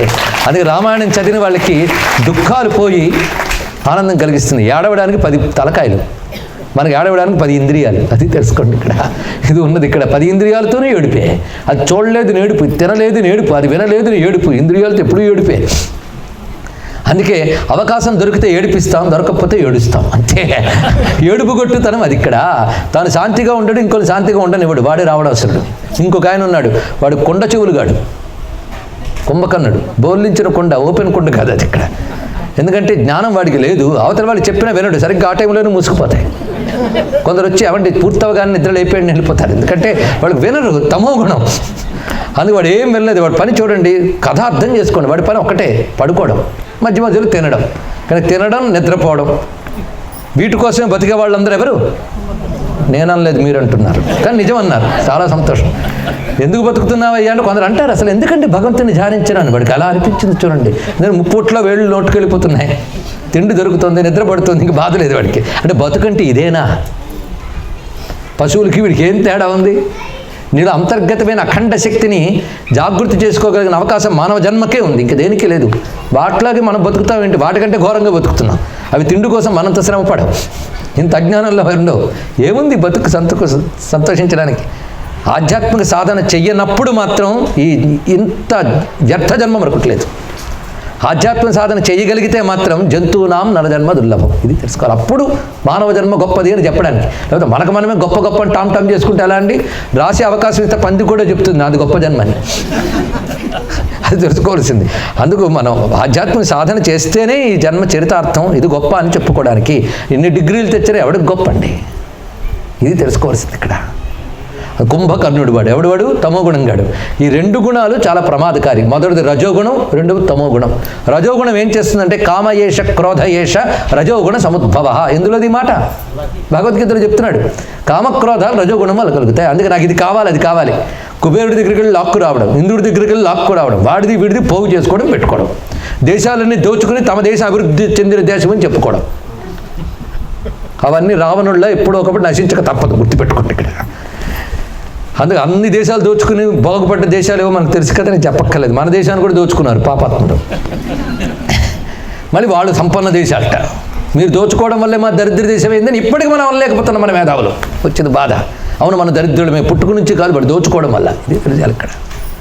వాడు ఒక క్షణం శాంతిగా ఉండడు. కామం, క్రోధం, ఈ రెండిటితో ఎప్పుడు రెస్ట్లెస్నెస్ వాడికి. వీడిది ఓవర్ రెస్ట్. రెండు ప్రమాదమే. అందుకే యాక్టివ్గా ఉన్నామా రావణులా ఉంటాం, యాక్టివ్నెస్ లేకపోతే కుంభకర్ణులా ఉంటాం. రెండు ప్రమాదమే. మూడో వాడు ఉన్నాడు, ఎవడైనా విభీషణుడు. వీడి సత్వగుణం అది కూడా మనకు ఉంది లేదా? మిగిలిన ఇద్దరు బాగా తెలిసారు, కానీ మూడోవాడు డౌట్ మనకి. అది ఉంది. సత్వగుణం ఉంటేనే మనకి మంచి చేయాలని బుద్ధి పుడుతుంది. భగవంతుడి గురించి తెలుసుకోవాలి, దానం చేయాలి, ధర్మం చేయాలి, భగవంతుడిని ఆశ్రయించాలి. ఈ బుద్ధి పుట్టింది అంటే లోపల సత్వగుణం ఉంది. సత్వగుణం ఉంటేనే సత్వాత్ సంజాయతే జ్ఞానం అన్నాడు కృష్ణ పరమాత్మ. జ్ఞానము, ఆనందము ఈ రెండు సత్వగుణం వల్లే లభిస్తాయి. అది అందరిలో ఉంటుందండి. సత్వగుణం ఉంటేనే ఏ విషయమైనా అర్థమవుతుంది. ప్రవచనమే కాదు, సీరియల్ అర్థం కావాలన్నా, టీవీ సీరియల్ అయినా సత్వగుణం ఆ సమయంలో లేవాలి. కానీ చిత్రం ఏంటంటే ఆ సమయంలో సత్వగుణం లేస్తుంది, ఈ సమయంలో కుంభకర్ణుడు. అలా కాదు అక్కడ. కానీ సత్వగుణం ప్రతి వారికి ఉంటుంది. మూడు గుణాలు అందరిలో ఉంటాయండి ఇక్కడ. అయితే సత్వగుణం డెవలప్ అవుతూ ఉంటే భగవంతుడి దగ్గర అవుతూ ఉంటాం. సత్వగుణం భగవంతుడి దగ్గర చేస్తుంది. భగవంతుడి దగ్గర అయ్యాక అది డ్రాప్ అయిపోతుంది. అప్పుడు త్రిగుణాతీత స్థితికి వెళ్తాం. ఇది తెలుసుకోవాల్సిన మొత్తం సింపుల్. చిత్రం ఏంటంటే బాధాకరం, ఈ రజోగుణ తమో గుణాల కంట్రోల్లో ఉన్నాడు సత్వగుణం గడు. వాడు వాయిస్ ఎవడు వినట్లేదు. అందుకే మాట మాటికి నువ్వు చేస్తున్న తప్పు, నువ్వు చేస్తున్న తప్పుడు నువ్వు నోర్ముయ్యి అన్నాడు ఇక్కడ. నోర్ముయ్యి అనే కాదు, పట్టించుకోలేదు వాడి స్వరాన్ని, వాడి వాయిస్ని. అందుకే అన్నలిద్దరు డామినేషన్లో తమ్ముడు స్వరం వినబడట్లేదు. అలాగే మనకు కూడా రజోగుణ తమో గుణాల డామినేషన్లో సత్వగుణం కుయ్యోమర్రో ఉంటుంది. అప్పుడప్పుడు నేను చాలా సత్యం పలుకదును, అప్పుడప్పుడు నేను దానము చేయుదును, అప్పుడప్పుడు. ఇవాళ 100 రూపాయలు అనిపిస్తుంది, ఇవ్వాలనిపిస్తుంది. ఒక్కరోజు గ్యాప్ ఇస్తే 10 రూపాయలు ఇస్తే చాలదా అనిపిస్తుంది. అంత మార్పు అంటే అప్పుడే రజోగుణ తమో గుణాలు వచ్చేసాయి. కనుక ఎప్పుడు మన సత్వగుణం రజోగుణ తమో గుణాల కంట్రోల్లో ఉంది, కానీ సత్వగుణం కంట్రోల్లో రజోగుణ తమో గుణాలు లేవు. ఇది వచ్చింది బాధ. చూశాడు వీళ్ళిద్దరిని నమ్ముకుంటే నేను బాగుపడడం కాదు కదా, లంక తగలడుతుంది. లంక బాగుండాలంటే వీళ్ళిద్దరూ ప్రమాదకారి. అందుకు నా వల్ల నేను వెళ్ళిన కంట్రోల్ చేయలేను, ఇప్పటివరకు ప్రయత్నించాను కానీ లాభం లేదు అని. సత్వగుణం ఉంటేనే భగవంతుడిని ఆశ్రయించాలని బుద్ధి పుడుతుంది కనుక విభీషణుడు వెళ్ళి రాముడిని ఆశ్రయించాడు. ఇది తెలుసుకోండి ఇక్కడ. అప్పుడే రామాయణం పూర్తి చేసేస్తున్నాం. సత్వగుణం ఉంది కనుకనే, సత్వగుణ స్వరూపుడు కనుకనే రాముడిని ఆశ్రయించాడు. ఆశ్రయిస్తే రాముడు ఏం చేశాడు? సత్వగుణానికి పట్టం కట్టాడు.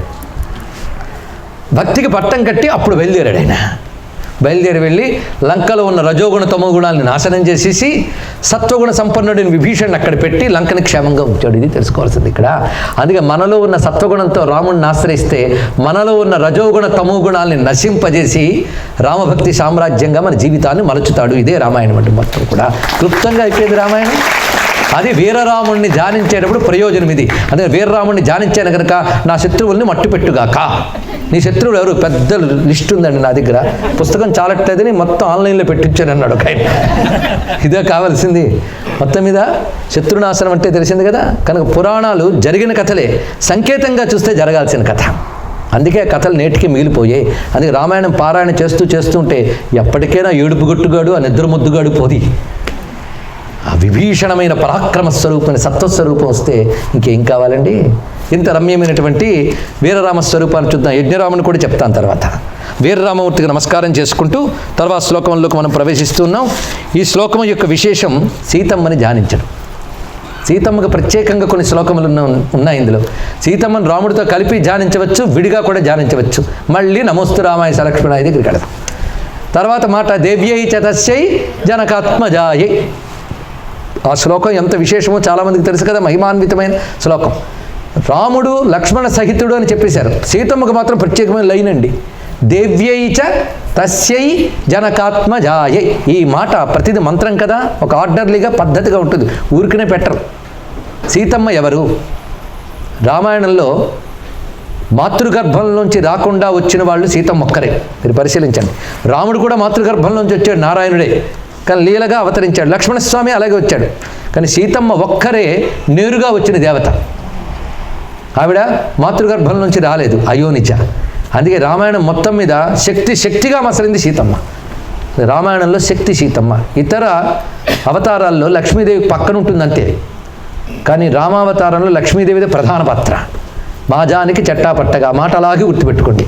అందుకే సీతమ్మ ఎవరయ్యా అంటే ఆవిడ మహాత్రిపుర సుందరి అన్నారు ఇక్కడ. మహాకాళి, మహాలక్ష్మి, మహాసరస్వతి స్వరూపిణి అయిన పరాశక్తి సీతమ్మ. ముగురమ్మల్లో ఒకరిగా కాకుండా ముగురమ్మలు ఒక్కరే వచ్చినటువంటి తల్లి ఆవిడ. అందుకే సీతమ్మకి మాత్రం శక్తిగా ఉపాసన ఉందండి. ఒకటి విశేషమైన ఉపాసన ఉంది. సుందరకాండ పారాయణ చేసినప్పుడు కూడా అస్య శ్రీ సుందరకాండ మహామంత్రస్య వాల్మీకి ఋషి శ్రీ లలితా మహాత్రిపుర సుందరి శ్రీ సీతాదేవత అని ఒక సంప్రదాయం ఉంది. ఇంకో సంప్రదాయంలో రామచంద్ర దేవత, మరొక సంప్రదాయంలో హనుమంతుడి దేవత. 3 సంప్రదాయాల్లో చెప్తారు. అందుకు సుందరకాండ సుందరి తత్వమే అనే భావన కూడా ఉన్నది. శ్రీ విద్యోపాసకులకు రహస్యం తెలుస్తుంది. మొత్తానికి అమ్మవారు సీతమ్మ విశేషమైనటువంటి స్వరూపం. సీతమ్మకు సంబంధించి మంత్రశాస్త్రంలో ఒక శ్లోకం ఉంది. ఆ శ్లోకం ఏం చెప్తుందంటే, ఇచ్ఛాజ్ఞాన క్రియాశక్తి త్రితయం యద్భావసాధనం తద్బ్రహ్మసత్తా సామాన్యం సీతాతత్వం ఉపాస్మహే. ఇది చెప్పారు ఇక్కడ. ఇచ్ఛాజ్ఞాన క్రియాశక్తి స్వరూపంగా పరబ్రహ్మ యొక్క ఉపకరణ శక్తిగా ఏ తల్లి ఉన్నదో ఆ తల్లికి నమస్కారము అన్నారు అక్కడ. అంటే ఆవిడెవరు? ఇచ్ఛాజ్ఞాన క్రియాత్మకమైన శక్తి. ఆ కారణం చేతనే తాను తగలబెట్టగలిగి కూడా రావణుణ్ణి తగలబెట్టలేదు. హనుమంతుడు చెరగొడతాను రావణాసురుడు, నన్ను నువ్వు ఊరుకో, ఇది మన పని కాదు ఆయన పని అని చెప్పింది. ఆయన చేత చేయిద్దాం మనం వెళ్ళి అని చెప్పింది ఇక్కడ. అందుకే ఆవిడకి నిజంగా బాధ ఉంటే ఏదోలా తగలబెట్టేని వెళ్ళిపోయేది ఆవిడ. రాముడు రావాలి, సర్వం నాశనం చేయాలి అని ఆవిడ ఎదురు చూసింది ఆ తల్లి. అందుకే సీతమ్మ శక్తి సామాన్యురాలు కాదు ఇక్కడ. అందుకే సీతమ్మ ధ్యానం చాలా విశేషం. ఆవిడని తలంచుకుంటే కానీ రాముడు రాడని రామదాసుకు అనుభవం. అందుకే సీతమ్మ విషయం వచ్చినప్పటికల్లా కూడాను, రామ నీచేనేమి కాదుగా సీతాభామకైన చెప్పరాదుగా, సామాన్యులు నన్ను సకల బాధల పెట్ట నా మొరాలించి మోమైన చూడవు, రామ నీచేనేమి కాదుగా అన్నాడు. సీతాభామకైనా చెప్పరాదుగా అంటే ఆయనే చేస్తాడు కానీ చేయించుతుంది ఈవిడ. ఆయన ప్రేరణ శక్తి. దేవం దేవం రాధసే చోదయంతీం వేదమాట చెప్తున్నది. వేదం మాత ఆ తల్లి చెప్తున్న మాట ఇక్కడ. చోదయంతీం ప్రేరక శక్తి ఆ తల్లి. అందుకే అధ్యాత్మ రామాయణంలో ఈ రహస్యాన్ని చూపిస్తాడు ఇక్కడ. రామో నతిష్టతి నగచ్చతి నానుశోచతి. రాముడు కదలడు మెదలడు ఏమి చేయడు, అంత నా వల్లే అన్నది. అంటే నిజానికి భగవంతుడు తటస్థంగా ఉంటాడు, మాయాశక్తి చేత ఆయన అన్నీ చేస్తున్నట్టు కనబడుతుంది. అది చెప్పిన ఇక్కడ. మన దగ్గరకు వచ్చేటప్పటికి బంధిస్తుంది, ఆయన దగ్గర ఉన్నప్పుడు సహాయంగా ఉంటుంది. చూడండి ఆవిడ. అందుకే మన దగ్గరుంటే అవిద్య, ఆయన దగ్గరుంటే విద్య. విద్యా స్వరూపిణి. ఇది తెలుసుకోవాలి ఇక్కడ. కనుక సీతమ్మతో ఉన్నటువంటి రాముడు అన్నప్పుడు విద్యాస్వరూపం అక్కడ గోచరించి మనకు ముక్తిహేతు అవుతున్నది అన్నారు ఇక్కడ. అలాంటి తల్లి, అలాంటి సీతమ్మకి విశేషమైన శ్లోకాలు 2 రాశారు ఇక్కడ.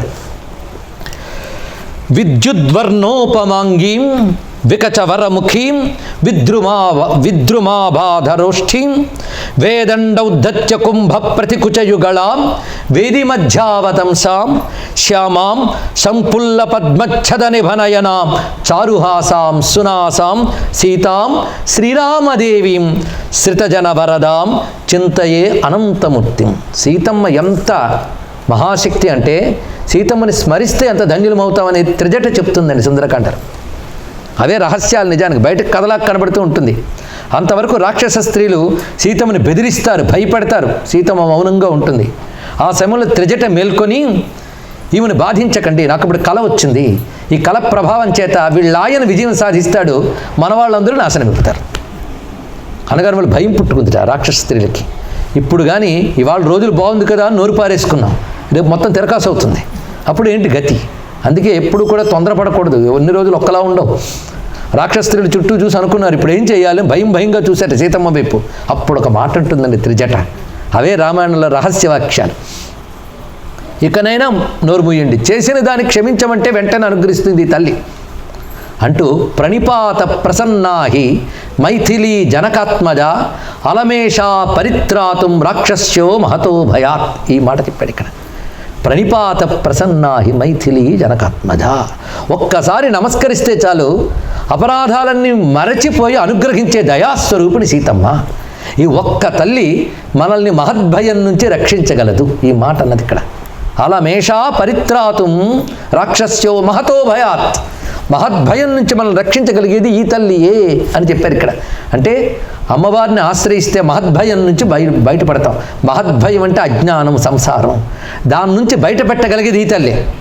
అయితే ఆశ్రయించాలంటే నాకు అర్హత ఏమున్నదయ్యా? అంత అనర్హుణ్ణి, అయోగ్యుణ్ణి తెలుసుకున్నావుగా, అదొక అర్హత. నాకేమీ చేత కాదని తెలుసుకుంటే అదొక అర్హత. ఏమీ తెలియదని తెలుసుకోవడం గొప్ప జ్ఞానం. అలా చెప్పి శరణాగతి అయితే తల్లి వెంటనే అనుగ్రహిస్తున్నది అని త్రిజటి చెప్పింది. ఇది సీతమ్మను ఆశ్రయించడం వల్ల వచ్చేటు ప్రయోజనం. అంతేకాదు చిట్ట చివరికి రాముడు విజయం సాధించిన తర్వాత హనుమంతుడు వెళ్ళి ఆ వార్త చెప్తాడు, అమ్మా రాముడు విజయం సాధించాడు అని. ఆ వార్త హనుమంతుడి ద్వారానే వెళుతుంది. ఎప్పుడైనా ఆయనగా మాట చెప్పి ఓదార్చడంలో, ఆనందం కలిగించడంలో ఆయన చెప్తాడు. చెప్పి అప్పుడు ఆ రాక్షస స్త్రీలందరినీ చూస్తాడు. అమ్మా నువ్వు అనుమతిస్తే వీళ్ళందరినీ ఇప్పటికిప్పుడు మట్టి పడతానన్నాడే.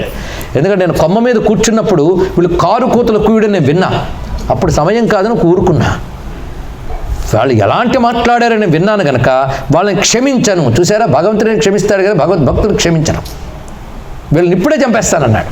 వెంటనే సీతమ్మ గొప్ప మాట అన్నది, వదిలేయి. అప్పుడు వీళ్ళ కంట్రోల్లో లేరు, వాడి కంట్రోల్లో ఉన్నారు అంటూ గొప్ప మాట అంటుందండి సీతమ్మ. నకశ్చిన్నాపరాధ్యతి. తప్పు చేయని వాడు ఎవడు చెప్పు అంది. ఎంత గొప్ప మాట అన్నది ఇక్కడ తల్లి. ఎవడైనా తప్పు చేస్తాడు. నేను తప్పు చేయని వారినే రక్షించేదని అంటే ఒక్కడుండడు అక్కడ రక్షించడానికి. చేయాల్సిందంతా తప్పు ఒప్పుకుని శరణాగతులైన వాడే, ఇకపై చెయ్యనని నిశ్చయించుకున్నవాడే. అది తెలియదు అక్కడ. అందుకు వాళ్ళని విడిచిపెట్టి అందుట. అప్పుడు అంటాడు హనుమంతుడు, అమ్మా ఇలా మాట్లాడడం నీకు మీ ఆయనకి మీ ఇద్దరికే తగునన్నాడు. ఎంత అద్భుతమైన మాట చెప్పాడు. వాళ్ళిద్దరూ అలాంటి వాళ్ళేట, అటువంటి దయామూర్తులు. అందుకు అపరాధ సహస్రాన్ని క్రీంత హన్నసిమ్మయ దాసోజి మితిమా మత్వా క్షమస్వ పరమేశ్వర నమస్కరిస్తున్నాం. అలాంటి దయాస్వభావం వాళ్ళ దగ్గర ఉంది కనుక మన బ్రతుకులు చెల్లుతున్నాయి, మనకు ధైర్యం. అది అందమైన మాట. మాణిక్య మంజీర పదార విందాం. అలాంటి తల్లికి మరొక శ్లోకం చెప్తున్నారు ఇక్కడ. మాణిక్య మంజీర పదార విందాం రామార్క సంఫుల్ల ముఖార విందాం భక్తాభయప్రాపి కరార విందాం దేవీం భజే రాఘవ వల్లభాం తాం. అమ్మవారు పద్మ కదా, కమల అంటే లక్ష్మి. ఆవిడకి 3 కమలములు ఇక్కడ వర్ణిస్తున్నారు. ఇక్కడ ఒకటి పాదకమలం, ముఖ కమలం, కరకమలం. కమలంలా వర్ణించడంలో పద్మినీ జాతి ఉత్తమమైన దేవతా లక్షణం కలిగిన జాతి ఆ స్త్రీ అమ్మవారు, అదొకటి. పద్మములు మృదువుగా విశాలంగా చక్కగా ఉంటాయి. అలాంటి లక్షణములు కలిగిన ముఖము, పాదము, హస్తము ఉన్నాయని చెప్పడం. అయితే ముందుగా పాదాలని వర్ణించారు, అది కావాలి కదా. తర్వాత ముఖం, ఎందుకంటే అనుగ్రహం అంతా ముఖం నుంచే మనకు లభిస్తుంది. తర్వాత కావాల్సింది అభయం, నేనున్నాను రా అని చెప్పడం. అందుకే ఆ భావం కూడా అలా చూపిస్తున్నారు చూడండి. ముందు ఆశ్రయించవలసింది పాదం, తర్వాత దొరకాల్సింది అనుగ్రహం, ఆ తర్వాత అభయం. 3 చూపిస్తున్నారు ఇక్కడ. అమ్మ పాదములు ఎలాంటివి, అమ్మ ముఖం ఎలాంటిది, అమ్మ హస్తం ఎలాంటిదో దీనిలో దర్శించవచ్చు. మాణిక్య మంజీర పదార విందాం.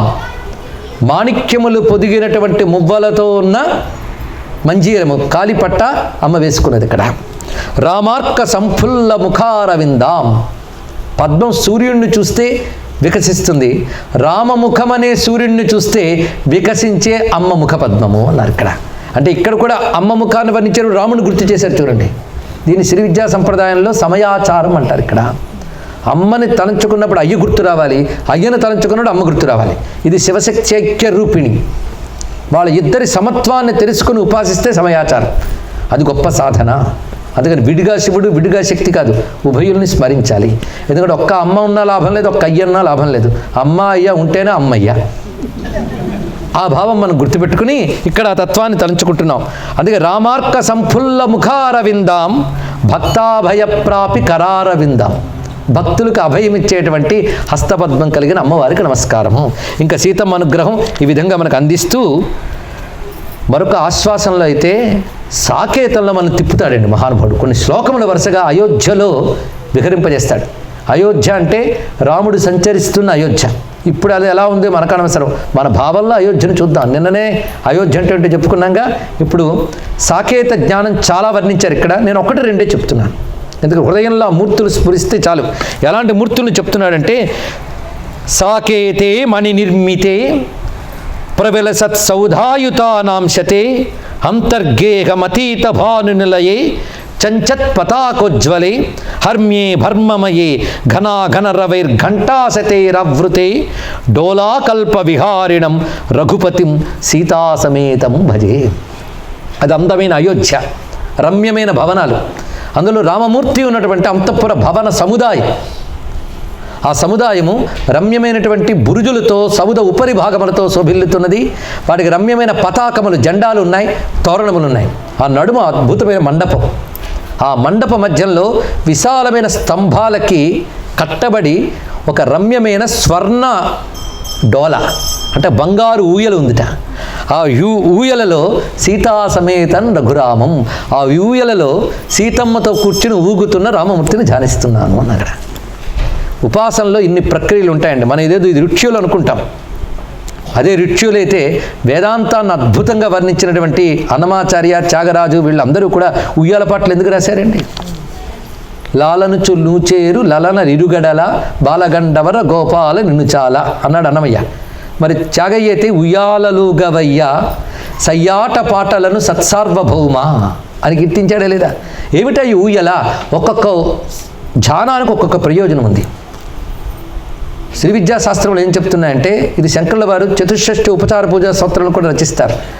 అమ్మవారు చక్కని అలంకారములు ధరించి ఊయలలో ఊగుతూ ఉండగా ఇటు అటు కూడాను పరివార దేవతలు ఉపాసిస్తున్నారు అని ధ్యానిస్తే ఒక ప్రయోజనం చెప్పారు ఇక్కడ. అలా ఇక్కడ రామచంద్రమూర్తిని కూడా సీతా సమేతంగా ఉయ్యాలలో ఉన్న రామచంద్రమూర్తి, అది బంగారు ఊయల. అప్పుడే మనసులో వచ్చిందా లేదా? వచ్చిన వాళ్ళు ధన్యులు. ఈ ధ్యానం చాలా విశేషం. ఉయ్యాల్లో ధ్యానం ఏమిటయ్యా అంటే అన్నమయ్యని అడగని చెప్తాడు. అలర చంచలమైన ఆత్మలందుండని అలవాటు చేసి నీ ఉయ్యాల అన్నాడు. చూసారా? బాహ్యాచారంలోంచి భావతత్వాన్ని గ్రహించగలిగేటువంటి అన్నమయ్య దర్శనం. ఉయ్యాల ఒక దగ్గర స్థిరంగా ఉండదు, అటు ఇటు ఊగుతూ ఉంటుంది. భగవంతుడు ప్రాక్టీస్ చేస్తున్నట్టు ఉయ్యాల్లో. ఎందుకంటే వీళ్ళు నన్ను ధ్యానిస్తారు, మనస్సులో ఉండమంటారు, వీళ్ళ మనస్సు చంచలంగా ఉండదు, అటు ఇటు ఊగుతుంది. మరి దానిలో నేను ఉండడానికి ప్రాక్టీస్ చేస్తున్నాను, ఉయ్యాల్లో ఊగుతున్నట్టు. ఎంత బాగా చెప్పాడు చూడండి ఇక్కడ. అది అన్నమయ్య దర్శనం. అలర చంచలమైన ఆత్మలందుండని అలవాటు చేసి నీ ఉయ్యాల, పలుమారు ఉచ్ఛ్వాస పవనమందుండని భావమును దిలిపెరి ఉయ్యాల. ఎంత గొప్పగా చెప్పాడు. ఉచ్ఛ్వాస నిశ్వాస ఊపిరి ఉయ్యాల. ఆ ప్రాణస్వరూపమైన శ్వాసలో ప్రాణరూపుడైన పరమాత్మ అటు ఇటు తిరుగుతున్నాడు, ఆయన తిరిగితేనే బతుకు. అది ఉయ్యాల ఊగుతున్న రాముడు అంటే అది అండి గ్రహించవలసింది ఇక్కడ. అది దర్శన శక్తి. ధ్యానంలో తత్వాన్ని ఎలా చూడాలో చూపిస్తున్నాడు. మరొక రాముడిని ఇక్కడ చూపిస్తున్నారు, ఎలా ఉన్నాడు చూద్దాం. అద్భుతమైన సాకేతపుర వీధులు. ఆ వీధులు రమ్యముగా అలంకరింపబడి ఉన్నాయి. అసలు రామాయణ కాలం నాటి ఆర్కిటెక్చరు, టౌన్షిప్, ఇవి ఆలోచిస్తే ఎలాంటి దేశం ఎలా అయిపోయిందని బాధ కలుగుతుందండి మనకి. ఇప్పుడు మన దేశంలో స్వచ్ఛ భారత్లు ఇవన్నీ వినబడుతున్నాయి, కనీసం ఇప్పటికైనా వినబడుతున్నాయి. స్వచ్ఛత ఎప్పుడూ పోయింది. కానీ భారతదేశానికి స్వచ్ఛత లేకపోవడం స్వభావం అనుకోవద్దు.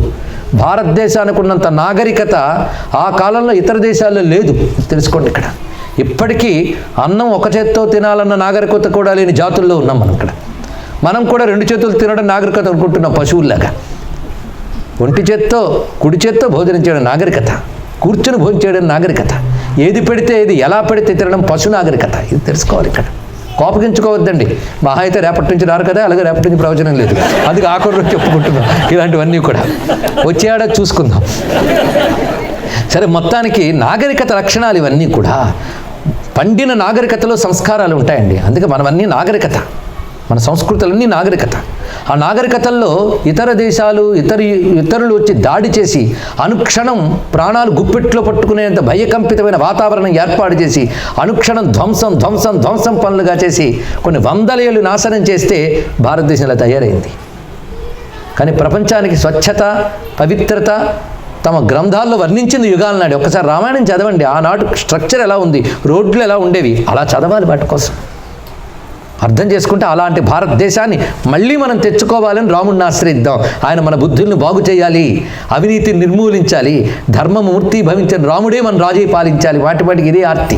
అక్కడైనా ఎక్కడైనా రాముడికి చేసే విన్నపం మాత్రం మనందరం ఇదే చేద్దాం. కొందరు అంటూ ఉంటారు దేశానికి ఏదో చేయాలని, కనీసం దేశం బాగోళ్ళని ఏడ్చినా చాలు, రాముని ప్రార్థించినా చాలు. ఏది చేయలేనప్పుడు అదేనా చేయాలండి. ఇక్కడ మన కోసం ప్రార్థించే వాళ్ళు చాలామంది ఉంటారు, దేశం కోసం ప్రార్థించే వాళ్ళే కావాలి. ఇప్పుడు నిజంగా అటువంటి వాళ్ళు కావాలి. అయితే దేశం గురించి తర్వాత అండి, ముందు మన కోసం అనకూడదు. ఎవడు దేశం కోసం ప్రార్థిస్తాడో వాడి గురించి భగవంతుడు ముందు చూస్తాడట. ఎందుకంటే వీడు ప్రపంచాన్ని పనికొచ్చేవాడు కనుక వీడిని ముందు కాపాడదాం అంటాడు. తన గురించి అడిగేవాడిని తర్వాత చూద్దాం అంటాడు. తెలుసుకోండి, ముందు రక్షింపడాలంటే దేని గురించి అడగాలో. మీరు ఎంత చెప్పండి, నా దేశమన్నా నా సంస్కృతి ఉన్నా నాకున్న పిచ్చ ప్రేమ చేత నేను ఇలా మాట్లాడుతున్నాను అన్యత భావించవచ్చు. ఆ దేశానికి ఉన్న నాగరికత, సంస్కృతి అది సామాన్యమైనది కాదు. అక్కడ అటువంటి దేశం అది. అందుకు ఆనాడు అయోధ్య ఎలా ఉండేదో ఈ శ్లోకం చూసిన ఆ వీధిని ఎంత చక్కగా వర్ణిస్తున్నాడు. సాకేతే సౌదబద్ధధ్వజ శతమహితే రాజమార్గే విశాలే. రమ్యమైన ఉన్నతమైన సౌధములు ఉన్నాయి. అది పద్ధతిగా. ప్రతి సౌధం ఎలా ఉందంటే ప్రతి సౌధము చుట్టూ వనములుట. ఎంత అందమైన వర్ణనో. భారతంలో కూడా భీష్ముడు వర్ణిస్తాడు. ఒక ఇల్లు ఎలా ఉండాలో చెప్తాడు భీష్ముడు. ఆ ఇంటి చుట్టూ చెట్లు ఉండాలి, ఇవన్నీ వర్ణించాడు మహానుభావుడు. అలాగే ఇక్కడ కూడా రాజమార్గే విశాలే ఘంటారావైరుపేతే. అసలు రాముడు వస్తున్నా అంటే వాద్యములు మోగుతున్నాయట, గంటలు మొదలైనవి. కనక కుథయుతే గంధనాగే వసంతం. మంచి మదించిన జాతి ఏనుగు. ఆ జాతి ఏనుగు పైన కనక కుథయుతే అంటే బంగారు జలతారతో పరచినటువంటి తివాచి, దానిపై కూర్చున్నట్టు రాముడు. మన తెలుగులో ప్రాచీన పాటలు కొన్ని ఉన్నాయి. ఇక్కడ పెద్దవాళ్ళు ఉన్నారుగా, గుర్తెచ్చుకోండి. ఏనుగు మీద రాముడు ఎంతో చక్కని దేవుడు. ఆ రాముడిని చూపిస్తున్నాడు ఇక్కడ. ఇది సాధారణంగా మనం ఉత్సవ కార్యాల్లో ఏనుగు మీద వీటి మీద ఊరేగించడం చూపిస్తూ ఉంటాం కదా. వెంకటేశ్వర స్వామికి చూస్తాం. ఇందులో ఒక చోట శేషాచలంలో ఉన్న రాముడికి నమస్కారం అన్నాడు. శేషాచలంలో ఉన్న రాముడు ఎవరండి? వెంకటరాముడు. వెంకటేశ్వరుడు రాముడే అంటాడు మా అన్నమయ్య. అందులో సందేహం ఉన్నది, వెంకటపతి రాముడేనండి. అందుకే వెంకటేశ్వర స్వామి దగ్గర ఉత్సవ విగ్రహాలుగా ఉన్నటువంటి మాత్రం రాముడు కృష్ణుడు ఉంటారు. పరిశీలించింది ఇక్కడ రామచంద్రమూర్తి ఆయన. అలాంటి ఊరేగింపుల్లో ఏనుగు మీద ఊరేగించడం కూడా రాజలాంఛనం. ఆయన అలగు రాజు ఏనుగు మీద వెళ్తాడు, గుర్రం మీద వెళ్తాడు. మరి ఆయనకు అశ్వవాహనం, గజారోహణం అన్నీ ఉన్నాయి. అలాంటి స్వామిని చూపిస్తున్నారు ఇక్కడ. దివ్యాకల్పోజ్వలాంగం రథ గజ తొరగైరావృతం. ఆయన ఏనుగు మీద కూర్చుని ఉన్నప్పుడు ఆయన చుట్టూ బరాబరులు తీరి కొరుచుకుంటూ నడుస్తున్నాయట. మరికొన్ని ఏనుగులు, గుర్రములు, రథములు కూడా రామచంద్రమూర్తికి సేవ చేస్తూ నడుస్తున్నాయి చుట్టూ కూడా. రామం శ్వేతాతపత్రావృత ముఖ కమలం చింతయామి అంతరంగే. ఆయన దానిపై కూర్చుని ఉండగా ఆ పైన గొడుగుందుట రామచంద్రమూర్తికి, తెల్లని గొడుగు. దాని నుంచి ముత్యాల జలతారులు వేలాడుతున్నాయి. అది రాముని కిరీటాన్ని తాకుతున్నాయట. అలాగా ఆ గొడుగు క్రింద ఏనుగుపై కూర్చున్నటువంటి సీతా సమేతుడైన రామచంద్రమూర్తికి నమస్కారము అని ఇందులో వివరించి చూపిస్తున్నారు. అయితే ఇందులో రామం అని మాత్రమే చెప్పారు కానీ సీతమ్మని వర్ణించలేదు. ఏనుగు మీద ఉన్నటువంటి రామచంద్రమూర్తిని మనం ఇప్పుడు ధ్యానించుకుంటున్నాం. ఇలా వివిధములైన స్వరూపాలను మనం చూస్తూ ఇప్పుడు మరొక రమ్యమైన మూర్తిని మనం దర్శించబోతున్నాం. రామచంద్రమూర్తులన్నీ కూడా మంత్రమహితములు అని భావన చేసుకుంటూ తెలుసుకుంటూ వెళుతూ ఉండగా ఇక్కడ ఒక అద్భుతమైన మూర్తిని వర్ణిస్తున్నారు. ఈ మూర్తి ఎలా ఉన్నాడు అంటే ఈ మూర్తి పవననందన స్యందనం అన్నారు. ఇక్కడ ఎంత అందమైన మాట చూడండి. ఇక్కడ అంటే హనుమంతుడిని రథంగా కలిగిన వాట.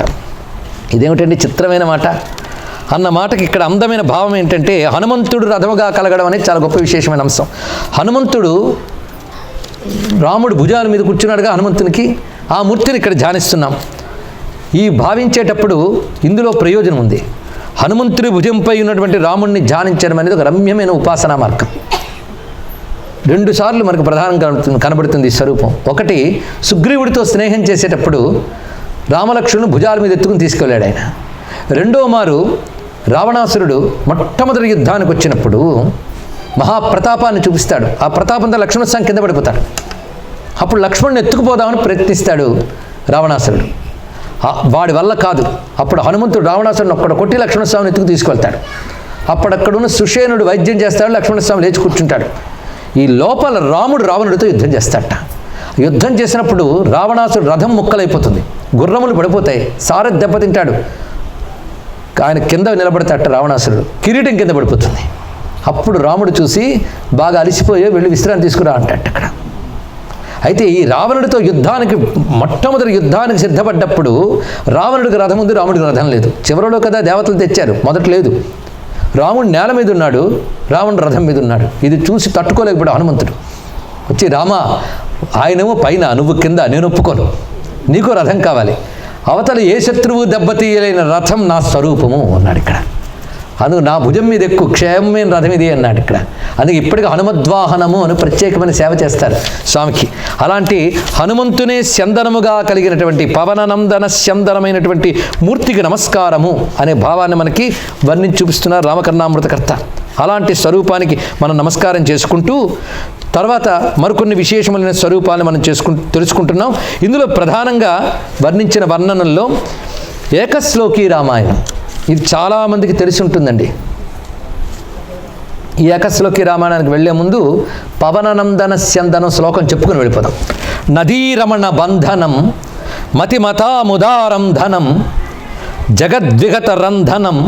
ఎన్ని ధనాలు వచ్చాయి చూడండి, అర్థాలు వేరు. ఆ పదాలు ఎలా నడుపుతున్నాడు ఇక్కడ. నదీరమణ బంధనం, నదీరమణుడు అంటే సముద్రుడు, సముద్రాన్ని బంధించినవాడు. పదం ఎంత అందంగా చెప్పాడు.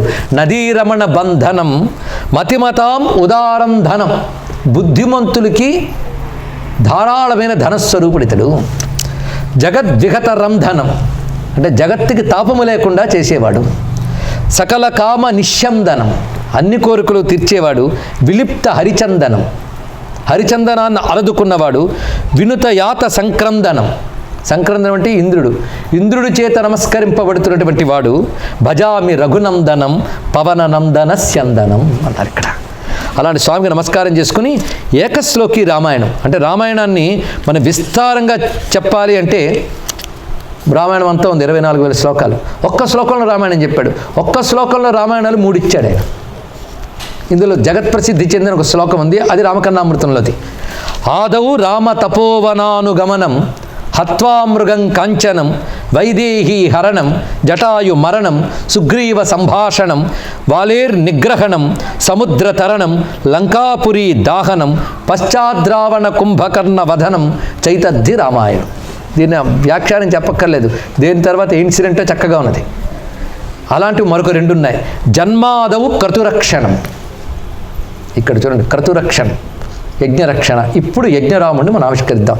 ఇందుకు అమ్మవారి వర్ణంలో దివ్యమైన స్వరూపాన్ని వర్ణించారు, ముఖాన్ని వర్ణించారు, హస్తాన్ని వర్ణించారు, జగతిని ఆదుకునే మాతృస్వరూపమైన వక్షస్థలాన్ని వర్ణించారు. దానికి తోడు అమ్మవారు నడుముని వర్ణిస్తూ వేది మధ్యావతంసం అన్నారు. అక్కడ ఉంది అందమంతా. వేది మధ్యము వంటి నడుము కలిగినది అన్నాడు ఇక్కడ. ఇది మాట చెప్పాలి అంటే అగ్నిహోత్ర తత్వం తెలిసిన వాడికి తెలుస్తుందండి. పూర్వం రోజుల్లో అగ్నిహోత్రాలను ఉండే వీళ్ళల్లో ఉండేటప్పుడు ఆ అగ్నిహోత్రం కుండములు 3 రకాలుగా ఉంటాయి. ఒక అగ్నికుండం ఎలా ఉంటుంది అంటే మీరు పరిశీలిస్తే పైన ఒక గీత, కింద ఒక గీత ప్యారలల్గా రాసి మధ్యలో అర్ధచంద్రాకారాలు రాస్తే, అటు ఇటు అర్ధచంద్రాకారం రాస్తే ఎలా ఉంటుందో అలాగా.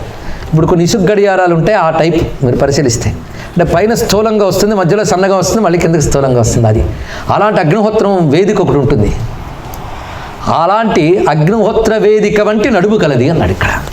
అంటే ధ్యానం చేసేవాడు ఎంత పవిత్రతను చూపిస్తున్నాడో పరిశీలించండి.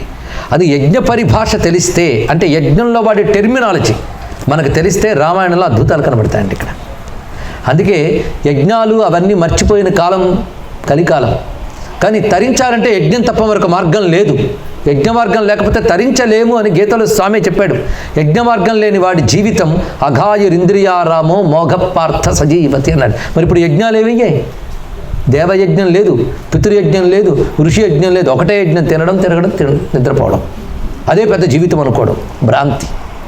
మరి యజ్ఞ జీవితం లేకపోతే ఎలాగా అంటే ఆ యజ్ఞములన్నిటి యొక్క తత్వం రామాయణంలో పెట్టారు. అందుకే రామ స్మరణ కానీ రామాయణ స్మరణ చేస్తే అనేక యజ్ఞములు చేసిన ఫలితం లభిస్తుంది. తాత్వికంగా చూసాం, యోగపరంగా చూసాం, ఇప్పుడు యజ్ఞపరంగా పరిశీలిద్దాం. ఇది రహస్యం. అందుకే ఆదవు జన్మాదవు క్రతురక్షణం, పుట్టిన దగ్గర నుంచి యజ్ఞరక్షణే పరిశీలిద్దాం. యజ్ఞానికి ప్రధానం వేదం. వేద మంత్రములతోనే యజ్ఞం జరుగుతుంది. యజ్ఞం అనగా త్యాగపూర్వకమైన కర్మ, భగవదర్పణ బుద్ధితో చేసేటువంటి శాస్త్ర చోదితమైన కర్మల్ని యజ్ఞములు అంటారు. తెలుసుకుంటే చాలు. ఆ యజ్ఞం చేయాలంటే వేదం ఉండాలి. వేదమాత గాయత్రి, యజ్ఞ జ్ఞానం వేదం ఇస్తుంది. కానీ గాయత్రి యజ్ఞస్వరూపిణి. అందుకు గాయత్రి మంత్రద్రష్ట అయినటువంటి మహానుభావుడు రామచంద్రమూర్తిని తీసుకెళ్ళాడు. ఈ రాముడు ఎవరు? యజ్ఞము చేయగా లభించినవాడు. మర్చిపోవద్దు. శరణు వేడదా యజ్ఞ సంభవ రామ అరసీ రక్షింపు మమ్ము అయోధ్య రామ అన్నాడు అన్నమయ్య. అది యజ్ఞ సంభవుడు. యజ్ఞం వల్ల కలిగిన రాముణ్ణి యజ్ఞ రక్షణ కోసం తీసుకెళ్ళాడు మహానుభావుడు. ఎవరు? విశ్వామిత్రుడు వారు. యజ్ఞరక్షణ చేశాక పద మిథిలా నగరానికి వెళ్తే అక్కడ యజ్ఞం జరుగుతుందన్నాడు. అక్కడికి తీసుకువెళ్ళాడు. తీసుకెళ్ళి అమ్మవారి చేతులు పెట్టాడు.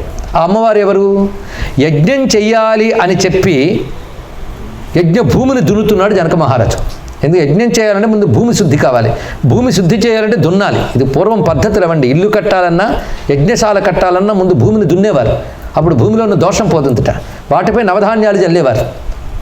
అవి మొలకలెత్తి పెద్దవైతే ఆవులు వచ్చి తినేవి.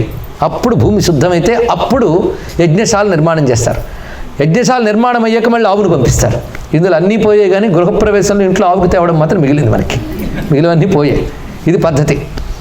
ఇది కర్షణంతో మొదలు పెట్టుకుని ప్రతిష్ఠ వరకు ఆలయాల్లో కూడా ఇది జరుపుతుందండి. అది కర్షణాది ప్రతిష్టాంతం అని ఒక మాట ఉన్నది ఇక్కడ. కర్షణం. అందుకు జనక మహారాజు యజ్ఞం చెయ్యాలని దున్నుతున్నట్ట. ఇంకా దున్నడానికి నాగేటి చాలు పెట్టాడో లేదో, అది నాగలి, దానికి మొనేమో బంగారంతో పెట్టారండి. నాగేటి చాలు దున్నడానికి సిద్ధపడ్డాడు లేదు, సీతమ్మ దొరికింది. యజ్ఞమంతా చేసాక పాయసం తాగితే 10 నెలల తర్వాత దొరికాడు రాముడు. ఇక యజ్ఞం చేయాలి, నాగలి పెట్టారో లేదో దొరికింది సీతమ్మ. కాబట్టి సులభంగా అనుగ్రహించే సీతమ్మే అన్నాడు ఇక్కడ. ఆ తల్లి క్రతుదీక్షా పరిపూర్తి వేళ ఫలమై కన్పట్టిన వయ్య సంగతమై యజ్ఞము కన్న మున్నెమది సంకల్పంబు తాకంగనే క్షితియం దుఃఖితయాయ జానకి పరీక్షింపంగా నీకన్న భూసుతయేమో సులభ ప్రసన్న మముగాచున్ రామచంద్ర ప్రభు అని రామచంద్ర ప్రభు శతకంలో రాసుకోవడం జరిగింది ఏనాడు. మొత్తానికి అటువంటి ఆ సీతమ్మ యజ్ఞమునం దొరికింది. యజ్ఞము చేద్దామని సంకల్పించుకోగానే దొరికిన తల్లి ఆవిడ. సీతమ్మ ఎవరంటే వేదస్వరూపిణి. తెలుసుకోవాలి. ఇక్కడ వేదవతి అని మాట ఉన్నది. సీతమ్మ వేదం. ఎందుకంటే కుశధ్వజుని ఒక ఋషి వేదములు వల్లివేస్తూ ఉంటే ఆ వేదమంత్రముల తేజస్సు అంతా కలిసి ఒక రూపం ధరించి ఎదురుగా కనబడిందిట. వేదమే మహాలక్ష్మి, ఆవిడకు రూపం ధరించి కనబడింది. ఆ తల్లే తర్వాత భూమి యందు ఉత్థితే వచ్చింది కనుక ఆవిడ వేదవతి. అంటే దీని ద్వారా గ్రహించవలసింది సీతమ్మ వేదము. రాముడు ఎవరు అంటే యజ్ఞేశ్వరుడు. యజ్ఞో వై విష్ణు వేదం చెప్తోంది. యజ్ఞేశ అచ్యుత. యజ్ఞమే విష్ణు స్వరూపం. ఆ విష్ణువు రాముడైతే యజ్ఞానికి ముఖ్యమైనది వేదం కనుక ఆమె సీతమ్మైనది. తెలిసింది కదా ఇక్కడ. అందుకే యజ్ఞం వల్ల పుట్టిన రాముడిని యజ్ఞరక్షణ కోసమని తీసుకువెళ్ళి యజ్ఞము కోసమే దున్నుతూ ఉండగా పుట్టిన వేద స్వరూపుడైన సీతమ్మ చేతులు పెట్టాడు విశ్వామిత్రుడు. అలాగే యజ్ఞంలో ఆరాధింపబడే వాళ్ళని దేవతలు అంటారు. ఎవరిని పెడితే వాడిని దేవతలు అనరండి. మిరాకిల్స్ చూసి ఉంచిన తర్వాత దేవతలు అయిపోరు. దేవతా వ్యవస్థ అదృష్టవశాత్తు హిందూ ధర్మంలో మాత్రమే ఉంది. ఒకే ఈశ్వరుడు ఇందరు దేవతలు, ఒకే ఈశ్వరుడే ఇందరు దేవతలుగా ఉన్నారని చెప్పడానికి ఏకం సత్ విప్రా బహుదా వదంతి అని చెప్పబడిందే కానీ ఎవరిని పెడితే వాళ్ళందరూ పరబ్రహ్మ స్వరూపం చెప్పడానికి కాదు. ఇది గ్రహించారు ఇక్కడ. ఆ దేవతల్ని యజ్ఞములందు ఆరాధిస్తారు. ఇంద్రాయ స్వాహ, వరుణాయ స్వాహ అంటూ దేవతలను ఆరాధిస్తున్నామా లేదా? ఈ దేవతలు ఎవరు? హరి అవతారములు, అఖిల దేవతలు. అందుకు ఒక్కొక్క దేవతని యజ్ఞమునందు ఆరాధిస్తుంటే టోటల్ యజ్ఞము యొక్క స్వరూపము ఫలస్వరూపం విష్ణువైతే యజ్ఞమునందు ఆరాధింపబడే దేవతల అంశలే వానరుడు. పరిశీలించండి. ఒక్కొక్క దేవతాంశ ఒక్కొక్క వానరుడు అని రామాయణం వర్ణిస్తున్నది కదా. దీన్ని బట్టి యజ్ఞస్వరూపుడైన రాముడు వేదస్వరూపుడైన సీతమ్మని చేపట్టి యజ్ఞములో ఆరాధింపబడేటువంటి దేవతల అంశాలతో ఉన్న వానర వీరులతో కలిసి యజ్ఞద్రోహులైన రాక్షసులను సంహరించాడు అన్నాడు. ఇక్కడ యజ్ఞద్రోహులు రాక్షసులు. యజ్ఞం అంటే లోకరక్షణ, దానికి ద్రోహం కలిగించే వాళ్ళు స్వార్థపరుడు, అసురుడు. కనుకనే రామాయణం అంతా యజ్ఞస్వరూపమే, ఇది తెలుసుకోవాల్సింది. అది రహస్యంగా చూపించాడు. యజ్ఞం వల్ల కలగవలసినది దుఃఖనాశనం, అజ్ఞాననాశనం, శాంతి. అది రామాయణం కలిగిస్తున్నది. అందుకు రామాయణం అడుగడుగున యజ్ఞ సంకేతాలు, యజ్ఞ రహస్యాలు ఉన్నాయి గనకనే రామాయణం పారాయణ చేస్తే అద్భుతమైన ఫలితాలు లభిస్తున్నాయి. అంతేగాని అదొక హీరో యొక్క స్టోరీ కాదు, అదొక యజ్ఞం యొక్క తత్వం, అది యోగం యొక్క రహస్యం, మంత్రం యొక్క రహస్యం, వేదాంతం యొక్క తత్వం, ఇన్ని ఉన్నాయి. కనుక యజ్ఞతత్వ వేదాంత తత్వములు రెండు ఇవాళ మనం ప్రస్తావన చేసుకున్నాం. అటువంటి రామకథని ఒక్కొక్క శ్లోకంలో చెప్తున్నాడు. జన్మాదౌ కృతిరక్షణం మునుపతే స్థానోర్ధనుర్భంజనం వైదేహి గ్రహణం పితుశ్చ వచనాత్ ఘోరాటవీ గాహనం. ఇవన్నీ సులభంగా అర్థమయ్యే సంస్కృతాలే. కోదండ గ్రహణం, ఖరాది మథనం, మాయామృగచ్ఛేదనం, బద్ధాబ్ధిక్రమణం అంటే సేతువు కట్టి దాటినది, దశాస్య నిధనం, చైతద్ధి రామాయణం. ఇది మరొక ఏకస్సులోకి. మూడవ ఏకస్సులోకి ఆదౌ రామజనిహి కుమార గమనం. కుమారులై వెళ్ళారు కదా విశ్వామిత్రుని వెంట. యజ్ఞ ప్రతీపాలనం, శపాదుద్ధరణం, ధనుర్విదలనం, సీతాంగనోద్వాహనం, లంకాయా దహనం, సముద్రతరణం, సౌమిత్రి సమ్మోహనం, రక్షసంహరణం, స్వరాజ్యగమనం, చైతద్ధి రామాయణం. మొత్తం 3 శ్లోకాల్లో మొత్తం రామాయణాన్ని ఒక్కొక్క శ్లోకంలో కంప్లీట్గా చెప్పాడు మహానుభావుడు. దీన్ని ఏకశ్లోకి రామాయణం అంటారు. రామాయణం మొత్తం చదువుకోలేకపోయినా దీన్ని స్మరించుకోవడానికి చదువుకోవాలి.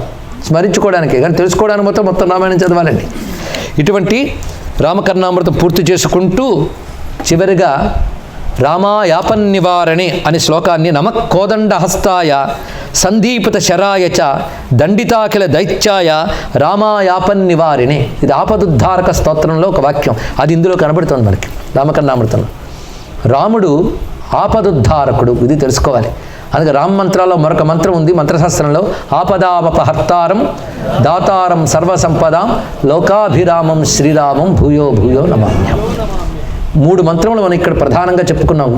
ఎందుకంటే చివరికి వచ్చాక గుర్తున్న వాళ్ళు గుర్తుంచుకుంటారు, గుర్తులేని వాళ్ళు గుర్తు చేద్దాం. రామాయ రామభద్రాయ రామచంద్రాయ వేదసే రఘునాథాయ నాథాయ సీతాయ పతే. అదొకటి. శ్రీరామ రామ రామేతి రమే రామే మనోరమే సహస్రనామ తత్తుల్యం రామనామ వరాన్ని. 3వది ఆపదామభర్తారం దాతారం సర్వసంపద. ఇంకేం కావాలంటే ఆపదలు పోగొడతాడు, సంపదలు ఇస్తాడు. అన్ని విధాల అందగాడే లోకానికి రక్షణ కలిగిస్తాడు. లోకాభిరామం శ్రీరామం సీతా సమేతుడు. ఆయనకి ఎన్ని మార్లు నమస్కరిస్తావు? భూయో భూయో మాటి మాటికి నమస్కరిస్తున్నాను. దీనికి తోడు చిన్న మంత్రములు చాలా చెప్పుకున్నాం, కానీ చిన్న మంత్రాలే కానీ గొప్ప మంత్రాలు. ఒకటి శ్రీరామ రామ రామ, ఇంకోటి శ్రీరామ జయ రామ జయ జయ రామ. ఈ మంత్రములు. ఇప్పుడు మరొక అద్భుతమైన మంత్రాన్ని ఉపదేశిస్తున్నాడు ఇక్కడ. ఇంటే ఇవన్నీ చేయొచ్చు కాదని కాదు, కానీ ఈ మంత్రం మకుటాయమానమైన మంత్రాన్ని ఇది చెప్తున్నాడు. దీనితో మనం ముగించుకుంటున్నాం. కిం మంత్రైర్బహుభిశ్చ దుష్కర ఫలైరాయాసదైస్తద్విదాం కించిల్లోప విధానమాత్ర విఫలై సంసార దుఃఖావహై ఏకస్సన్నపి సర్వమంత్ర ఫలదో దోషోజిత సర్వదా. తర్వాత మంత్రం చెప్తాడు. ముందు ఇక్కడ వరకు భావం చూడండి. లోకంలో మనం తరించడానికి మార్గములు ఏంటంటే కర్మ, ఉపాసన, జ్ఞానము. 3 మార్గములు. 3 విడివిడి కాదు, ఒక్కొక్క దాంతో వెళుతూ ఉండాలి. ఇక్కడ సత్కర్మను చేస్తూ ఉండాలి, భగవంతుని ఉపాసిస్తూ ఉండాలి, జ్ఞాన విచారణ చేస్తూ ఉండాలి. అప్పుడు పండుతాం మనం. ఇక్కడ ఈ 3 విడవకుండా చేయాల్సినవి. అయితే కేవలం కర్మలతో తరించడం. ఎందుకంటే కర్మలేదో మనకు తెలిసినట్టు చేయగలం, కానీ మొత్తం చేయలేం. ఇది ఒకటి వచ్చినది ఇక్కడ. అంతే కదండి. 150 మైళ్ళు నడిస్తే కానీ గమ్యం చేరడం, కానీ నేను 50 మైళ్ళే నడవగలను. అంతే నడుస్తానండి, నాకు 150 మైళ్ళు వెళ్ళిపోయినంత ఫలితం రావాలంటే వస్తుందా? రాదు. కానీ మనం చేసే కర్మలన్నీ అలాంటివే. చేయాల్సినంత చెయ్యం, చేయగలిగినంత చేస్తాం. రిజల్ట్ మాత్రం చేయాల్సినంత ఫలితం కావాలి. ఇది బాధ. అందుకే కర్మల్లో చాలా లోపాలు ఉంటాయి. ఎవడు గుండె మీద చేయి వేసుకుని ధర్మబద్ధంగా చేయగలను అనలేడండి. కలియుగంలో అలా అన్నామా అదొక అహంకారం. నేను ధర్మంగా ఉన్నాను గట్టిగా అంటే కలిపురుషుడు వింటాట. అయితే వీడి దగ్గరికి వెళ్ళి నాశనం చేస్తాను వస్తాడు. ఎందుకంటే ఎక్కడ ధర్మం ఉంటే అక్కడ నాశనం చేయడం వాడి పని. మీరు డిక్లేర్ చేస్తే మీ ఇంటికి వస్తాడు. డబ్బులు ఉన్నాయని తెలిస్తే దొంగలు వచ్చి పడ్డట్టు, ధర్మం ఉంది తెలిస్తే వాడు వచ్చి పడతాడు. అందుకని నేను ధర్మంగా ఉన్నాను ఎప్పుడు అహంకరించకూడదు, చాలా జాగ్రత్తగా ఉండాలి. అలాగే అధర్మంగా ఉండమని చెప్పట్లేదు. నువ్వు అనుకున్నంత చెయ్యగలిగినంత ధర్మం చేస్తూ ఉండగలం. పోనీ మంత్రాలు చేద్దామా అంటే మంత్రాలకి చాలా ఇబ్బందులు ఉన్నాయి. గురువులు ఉపదేశాలు ఉండాలి, పద్ధతిగా చేయాలి, అందులో తిరకాసులు ఉండకూడదు, ఇన్ని ఉన్నాయి. అందుకే కిం మంత్రైర్ బహుభిశ్చ దుష్కర ఫలై ఆయాసదై తద్విధ. బోల్డని మంత్రాలు తెచ్చుకోవడం ఏంటి, వాటిని చేస్తూ చేస్తూ కష్టపడుతూ ఎప్పటికో ఫలితం వస్తుంది. అది ఈ లోపల మనం ఏ లోపాలు ఉంటే కన్నం పెట్టిన నీటిలో కుండలో నీరు పోసినట్టు అయిపోతుంది. కన్నం పెట్టిన కుండలో ఎంత నీరు పోస్తే ఏం లాభం అండి? పోస్తున్నది కనబడుతుంది కానీ కింద కన్నం ఉందని తెలియదు. అది ఇంత జపం చేశారంటే అయినా ఫలితం లేదండి అంటే కింద ఎన్ని కన్నాలు పెట్టావు ఇలాగుంటుంటే కొందరు వేదాలు వల్లి వేస్తారు, బతుకులు మాత్రం అలాగే ఉంటాయి. ఎందుకంటే ధర్మలోపం జరుగుతూ ఉంటుంది. ఎందుకంటే ఆచారహీనం నపునంతి వేదాహ. ఎన్ని వేదములు ధర్మములు వల్లి వేసినా సదాచారం లేకపోతే వేద ధర్మం కూడా ఫలించదు. తెలుసుకోవాలి. ఇక్కడ సదాచార లోపం ఉంటే ఎన్ని మంత్రాలు చెప్పినా ఫలించు. ఇలా ఎన్నో ఇబ్బందులు ఉంటాయి. అయితే మనంతటి మేరకు సదాచారం ఉన్నా ప్రపంచంలో ఉన్న దురాచార ప్రభావం మన మీద ఉండదా? అప్పుడు ఏం చేయాలి? ఇది చెప్తున్నాడు ఇంకొకటి. కించిల్ లోప విధాన మాత్ర విఫలై. కాసింత లోపం వస్తే మొత్తం విఫలమైపోతాయి. సంసార దుఃఖావహి. చాలా కర్మలు మనల్ని పైలోకాలకు తీసుకెళ్తే మళ్ళీ కిందకి తెస్తూ ఉంటాయి. క్షీణే పుణ్యం అర్చలోకం విశంతి. మరి ఏం చేయాలి? ఒక మంత్రం ఉంది, ఇది చెయ్యండి. ఇది సర్వమంత్ర ఫలాన్ని ఇస్తుంది. ఈ మంత్రం జపించేటప్పుడు తెలుసో తెలియకో దోషాలు చేసినా ఇవి ఏం దెబ్బతినదు. సర్వకాల సర్వావస్థలు తెచ్చుకోవచ్చు అలాంటి మంత్రం. అది చెప్తున్నాను వినండి అంటున్నాడు. దీన్ని కానీ నియమంగా చేయగలిగితే శక్తి చాలా విశేషం. అది 8 అక్షరాల మంత్రాన్ని ఇక్కడ ఆవిష్కరిస్తున్నాడు. ఏకస్సన్నపి సర్వమంత్ర ఫలదో దోషోజిత సర్వదా శ్రీరామశరణం మమేతి పరమో మంత్రోయం అష్టాక్షర. ఈ మంత్రం ఏంటో శ్రీరామశరణం మమ. ఇది అంటే ఇక్కడ సామాన్యమైన మంత్రం కాదు ఇది. దీన్ని అనుసంధానం చేస్తూ మంత్రశాస్త్రంలో ఒక శ్లోకం ఉంది. అది కూడా భక్తితో ఎవరైనా పట్టుకుంటే పట్టుకోవచ్చు. అక్షీణ బాణ తూణీర సమారోపిత కార్ముక దశగ్రీవ శిరోహంత శ్రీరామశరణం మమ. ఇది శ్లోకం. అంటే అక్షయ తూణీరములు ధనుస్సు పట్టుకుని దశకంఠుని సంహరించిన రాముడు నాకు దిక్కు. ఆ భావం ఎలా వచ్చిందో చూడండి. శ్రీరామశరణం మమ 8 అక్షరాల మంత్రం. దీన్ని మించిన మంత్రం మరేముంటుందయ్యా? ఇది మహామంత్రము అని చెప్తున్నాడు ఇక్కడ. దీన్ని బట్టి జగద్గురువులు వారు రామకర్ణామృతం ద్వారా మనకు మహామంత్రాన్ని ఇచ్చారు. ఈ 7 పూటలు చెప్పుకున్నటువంటి రామకర్ణామృతం ఎన్నో భాగ్యాలు పండితేనే చెప్పుకోగలం. ఎందుకంటే అనేక మంత్రములు, అనేక రకాల రామస్వరూపాలు, యోగశాస్త్రం అన్నీ సమన్వయించుకున్నాం 7 పూటల్లోని. వీటి ద్వారా ఆరాధింపబడేటువంటి సమస్త పరివార సమేతుడైన శ్రీరామచంద్రమూర్తి యొక్క అనుగ్రహం అందరికీ లభించుగాక. జగద్గురువుల యొక్క కృపా కటాక్షం చేత మన రాముని యొక్క అనుగ్రహానికి నోచుకుందుముగాక అని నమస్కరిస్తూ శ్రీరామ శరణం మమ. ఇటువంటి యజ్ఞం చక్కగా నిర్వహింపబడింది అంటే ఈ యజ్ఞానికి ఒక ప్రత్యేకత ఉన్నది. మొత్తం 16 చోట్ల 3 నెలలుగా చెప్తున్న ప్రవచనాలు, కొన్ని చోట్ల త్రయాన్నికాలు, పాంచాన్నికాలు, సప్తాహాలు, నవాన్నాలు కూడా జరిగేశారు. అలాగే అవిశ్రాంతంగా మే 20వ తేదీ నుంచి ఇప్పటి వరకు జరిగినటువంటి ఈ ఉత్తర అమెరికా ఖండంలో అటు కెనడా దేశంలో కూడా జరిగిన ప్రవచన మహాయజ్ఞానికి పూర్ణాహుతి రామకర్ణామృతంతో అయింది. ఈ మొత్తం 16 స్థలాల్లో ఏమాత్రం ఆటంకం లేకుండా సజావుగా జరగాలంటే భగవద్ అనుగ్రహం ఉండాలి, సత్పురుషుల యొక్క సహకారం ఉండాలి, లేకపోతే జరగదు. అంత సజావుగా ఈ కార్యక్రమం అంతా నిర్వహించడానికి భుజస్కంధాలపై ఈ కార్యక్రమాన్ని గత 3 ఏళ్లుగా నిర్వహిస్తున్నట్టు ఈ ఏడాది కూడా విజయవంతంగా నిర్వహించినటువంటి నాకెంత ఆత్మీయులు, స్నేహితులు, అన్నతో సమానమైనటువంటి ఇర్వైన్లో డాక్టర్ గారు, డాక్టర్ రవి జంఝాల గారికి నేను ముందుగా కృతజ్ఞతలు చెప్పుకుంటున్నాను. మొత్తం యజ్ఞానికి ఇది పూర్ణాహుతి కనుక అసలు ఈ పూర్ణాహుతిలో వారి కుటుంబం అంతా రావాలి.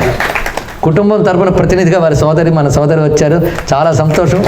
వారి కుటుంబంతో ఒక పండగలా చేస్తారు ఈ ఉత్సవాన్ని. అటు తర్వాత బే ఏరియాలో గత 5 ఏళ్లుగా మీరందరూ చూపిస్తున్న ఆత్మీయత, ఆదరణ హితోధికమైన అభివృద్ధిని సాధిస్తుంది. ఏడాదికి కూడా మీరు నాపై ఆదరణ చూపిస్తున్నారు. ఆదరణ కారణంగానే రాగలుగుతున్నాం. మీ ఆదరణ వల్ల ప్రతిసారి విజయవంతంగా ఒక యజ్ఞంలా చేసుకుంటున్నామని ఒక ప్రత్యేకమైన తృప్తి ఇక్కడ పొందుతున్నాం. ఈ యజ్ఞానికి ప్రధానమైన కారణం మనందరికీ పెద్దవారు శ్రీ కోటశాస్త్రి గారు. వారి మనస్సు ఎంత మృదువైనది, సంస్కారంతో ఉన్నదో అలాంటి వారు ఉంటే ఊరు బాగుపడుతుందండి. ఎందుకంటే సంప్రదాయాలు మరిచి ఏదో పరుగుతో పెడుతున్న యువతకి ఇది సంప్రదాయం, ఇది పద్ధతి, ఇది మర్యాద అని బోధించేవాళ్ళు కావాలి. అలాంటి పెద్దవారు స్వయంగా ఆధ్యాత్మిక సాధకులు వారు. అలాంటి వారి కుటుంబం అంతా కూడా నాకు ఆత్మీయం. వారిని చూస్తే నాకు పితృభావం కలుగుతుంది, నన్ను చూస్తే వారికి పుత్రభావం కలుగుతుంది అంతే. అలాంటి ఒక్క పెద్ద ఆయన అండగా తీసుకుని ఒక బృందం ఇక్కడ ఉంది. ఆ బృందంలో చాలామంది ఉన్నారు. వీరందరూ ఈ రామకార్యంలో బాగా పాల్గొన్నటువంటి వారు. అందులో ప్రధానంగా నన్ను భరించడం, ఈ కార్యక్రమానికి ప్రధానంగా ఉండడం చేసినటువంటి పంచాగ్నుల హరిప్రియ వేణుగారి దంపతులకు ప్రత్యేకంగా మనం ఇక్కడ అభినందనలు చెప్పాలి. అందరికీ తెలియజేయడంలో, కార్యక్రమంలో చురుగ్గా పాల్గొంటూ తల్లో నాలుకలా కలిసిపోయినటువంటి దంపతుల గురించి చాలామందికి తెలిసినది. గుండ్లపల్లి వాణి రవి గారి దంపతులు. ఇంకా ఇటు వైదిక సంస్కారం కలుగుతూ ఇక్కడ అందరికీ వేద విద్యను బోధిస్తూ సంప్రదాయాన్ని చెప్తున్నటువంటి మా హరిశాస్త్రి గారి దంపతులు, సరోజమ్మ గారు, వీరందరూ కలిసి ఇక్కడ ఉన్నారు. మరి ప్రధానంగా శ్రీమతి మాధవి గారు, రాజేష్ గారు దంపతులు, పుణ్య దంపతులు, మంచి కార్యక్రమాల్లో భాగంగా ఉన్నవారు. పైగా ఇక్కడికి వచ్చే కొందరు పెద్దలను చూస్తే నాకు చాలా ఆనందం కలుగుతుంది. అలాంటి పెద్దల్లో పెద్దవారైనటువంటి శ్రీ పిల్లలమరి కృష్ణకుమార్ గారు, శాంతి దంపతులు ఎంత చక్కగా మన సంస్కృతి తెలిసిన వారు. వారితో మాట్లాడుతుంటేనే ఆనందం కలుగుతుంది. అలాంటి పెద్దవాళ్ళు ఎందరెందరో ఇక్కడికి వచ్చారు. మరొక ముఖ్యమైన వ్యక్తిని చెప్పుకోవాలి. అతడంటే నాకు పుత్ర సమానుడు. పైగా ఈ సబ్జెక్ట్ ఇది కావాలని కోరుకున్నది కూడా అతడే. లేకపోతే రామకర్ణామృతం నేను అందరికీ తెలుసండి. ఇక్కడ రామకర్ణామృతం ప్రవచనం విస్తారంగా చెప్పే భాగ్యం రాముడు నాకు ఇచ్చాడు. భారతదేశంలో 2 చోట్ల నేను విస్తారంగా దీన్ని చెప్పాను. అది MP3గా రాగానే విని ఆనందించి, ఇది మా ఊళ్ళో వాళ్ళందరూ వినాలి, మీరు ఇదే చెప్పండి అన్నాడు. అంతేకాదు ఈ రామకర్ణామృతం అందరూ వినాలి, విన్న తర్వాత కూడా మననం చేసుకోవాలి. ఎన్నో విశేషాలు మీరు చెప్పారు, ఒక చోట చెప్పినట్టు ఒక చోట రాదు. సంపూర్ణమైన రామకర్ణామృతం అందరికీ ఇవ్వాలని చెప్పి ప్రత్యేకించి ఋషిపీఠం నుంచి సీడీలు కూడా తెప్పించాడు ఆయన. ఎవరికి పడుతుందండి? అందరికీ జ్ఞానం అందాలని చెప్పి. ఎందుకంటే ఇది నేను ఆర్ట్ పెర్ఫార్మెన్స్ కింద తిరగట్లేదు ఈ దేశం. మనదేం ఋషుల విజ్ఞానం అందరికీ అందాలి. ఆ వైబ్రేషన్స్తో ఈ దేశంలో ఆర్ష సంస్కృతి మనందరిలో నిలబడాలని తప్పంతా తిరుగుతున్నాం. దాన్ని స్ప్రెడ్ చేయాలని బాధ్యతతో ఋషిపీఠం పెట్టుకుంటే తాను బాధ్యత వహించి అదంతా తెప్పించుకుని ఇక్కడ అందరితో కలిసిపోతూ తానేమి బయటపడకుండా వెనక్కే ఉంటూ మొత్తానికి ఒక మంచి బలంగా ఉన్నటువంటి నా ఆత్మీయుడు, పుత్ర సమానుడు అయినటువంటి రవి సంక్రాంతికి ప్రత్యేకమైన ఆశీర్వచనలు మనకు అందిద్దాం. అలాగే ఇక్కడ రాజనార సోదరుడి దంపతులు, వీళ్ళందరూ ఇక్కడ అనేక మంది నాకు ఆత్మీయులు. ఎల్ఐ నుంచి కాశీభట్ల సాయి వచ్చారు. ఈయన కూడా చాలా వాత్సల్యానికి పాత్రుడు. ఇలాంటి అందరందరూ ఆత్మీయులు ఇక్కడ ఉన్నారు. ప్రతి వారు నాకు గుర్తున్నారు. మీ అందరి ఆత్మీయత వల్ల మళ్ళీ మళ్ళీ రావడం అనేది జరుగుతూ ఉంటుంది. మీ అందరి అభిమానానికి నేను కృతజ్ఞతతో నమస్కరిస్తూ మొత్తంగా అమెరికా నుండి ప్రస్తుతానికి సెలవు తీసుకుంటూ స్వస్తి. ఈయన కూడా ఉన్నారండి, చాలా చక్కగా రికార్డ్ చేస్తూ ఇందులో చక్కగా పాల్గొన్నటువంటి యువకుడు. అలాగే అనేక మంది కుటుంబాలు నా మనసులో ఉంటారు. చాలా సంతోషం. సర్వం శ్రీ సీతారామచంద్ర చరణారవిందార్పణమస్తు. ఒక్కసారి రామచంద్రమూర్తికి నోరారా జయ జయధ్వానాలు పలుకుదాం. జాంబవత్ సుగ్రీవ హనుమత్ సీతాలక్ష్మణ భరత శత్రుఘ్న పరివార సమేత శ్రీ రామచంద్ర పరబ్రహ్మకి, శ్రీ రామచంద్ర పరబ్రహ్మకి, శ్రీ రామచంద్ర పరబ్రహ్మకి, శ్రీ రామభక్త హనుమాన్ కి, శ్రీ రామభక్త హనుమాన్ కి, శ్రీ రామభక్త హనుమాన్ కి. మంగళం కౌసలేంద్రాయ మహనీయ గుణాత్మని చక్రవర్తి తనూజాయ సార్వభౌమాయ మంగళం వేద వేదాంత వేద్యాయ మేఘశ్యామలమూర్తయే పుంసాం మోహన రూపాయ పుణ్యశ్లోకాయ మంగళం. శ్రీమద్ రమారమణ గోవిందో హరి గోవింద.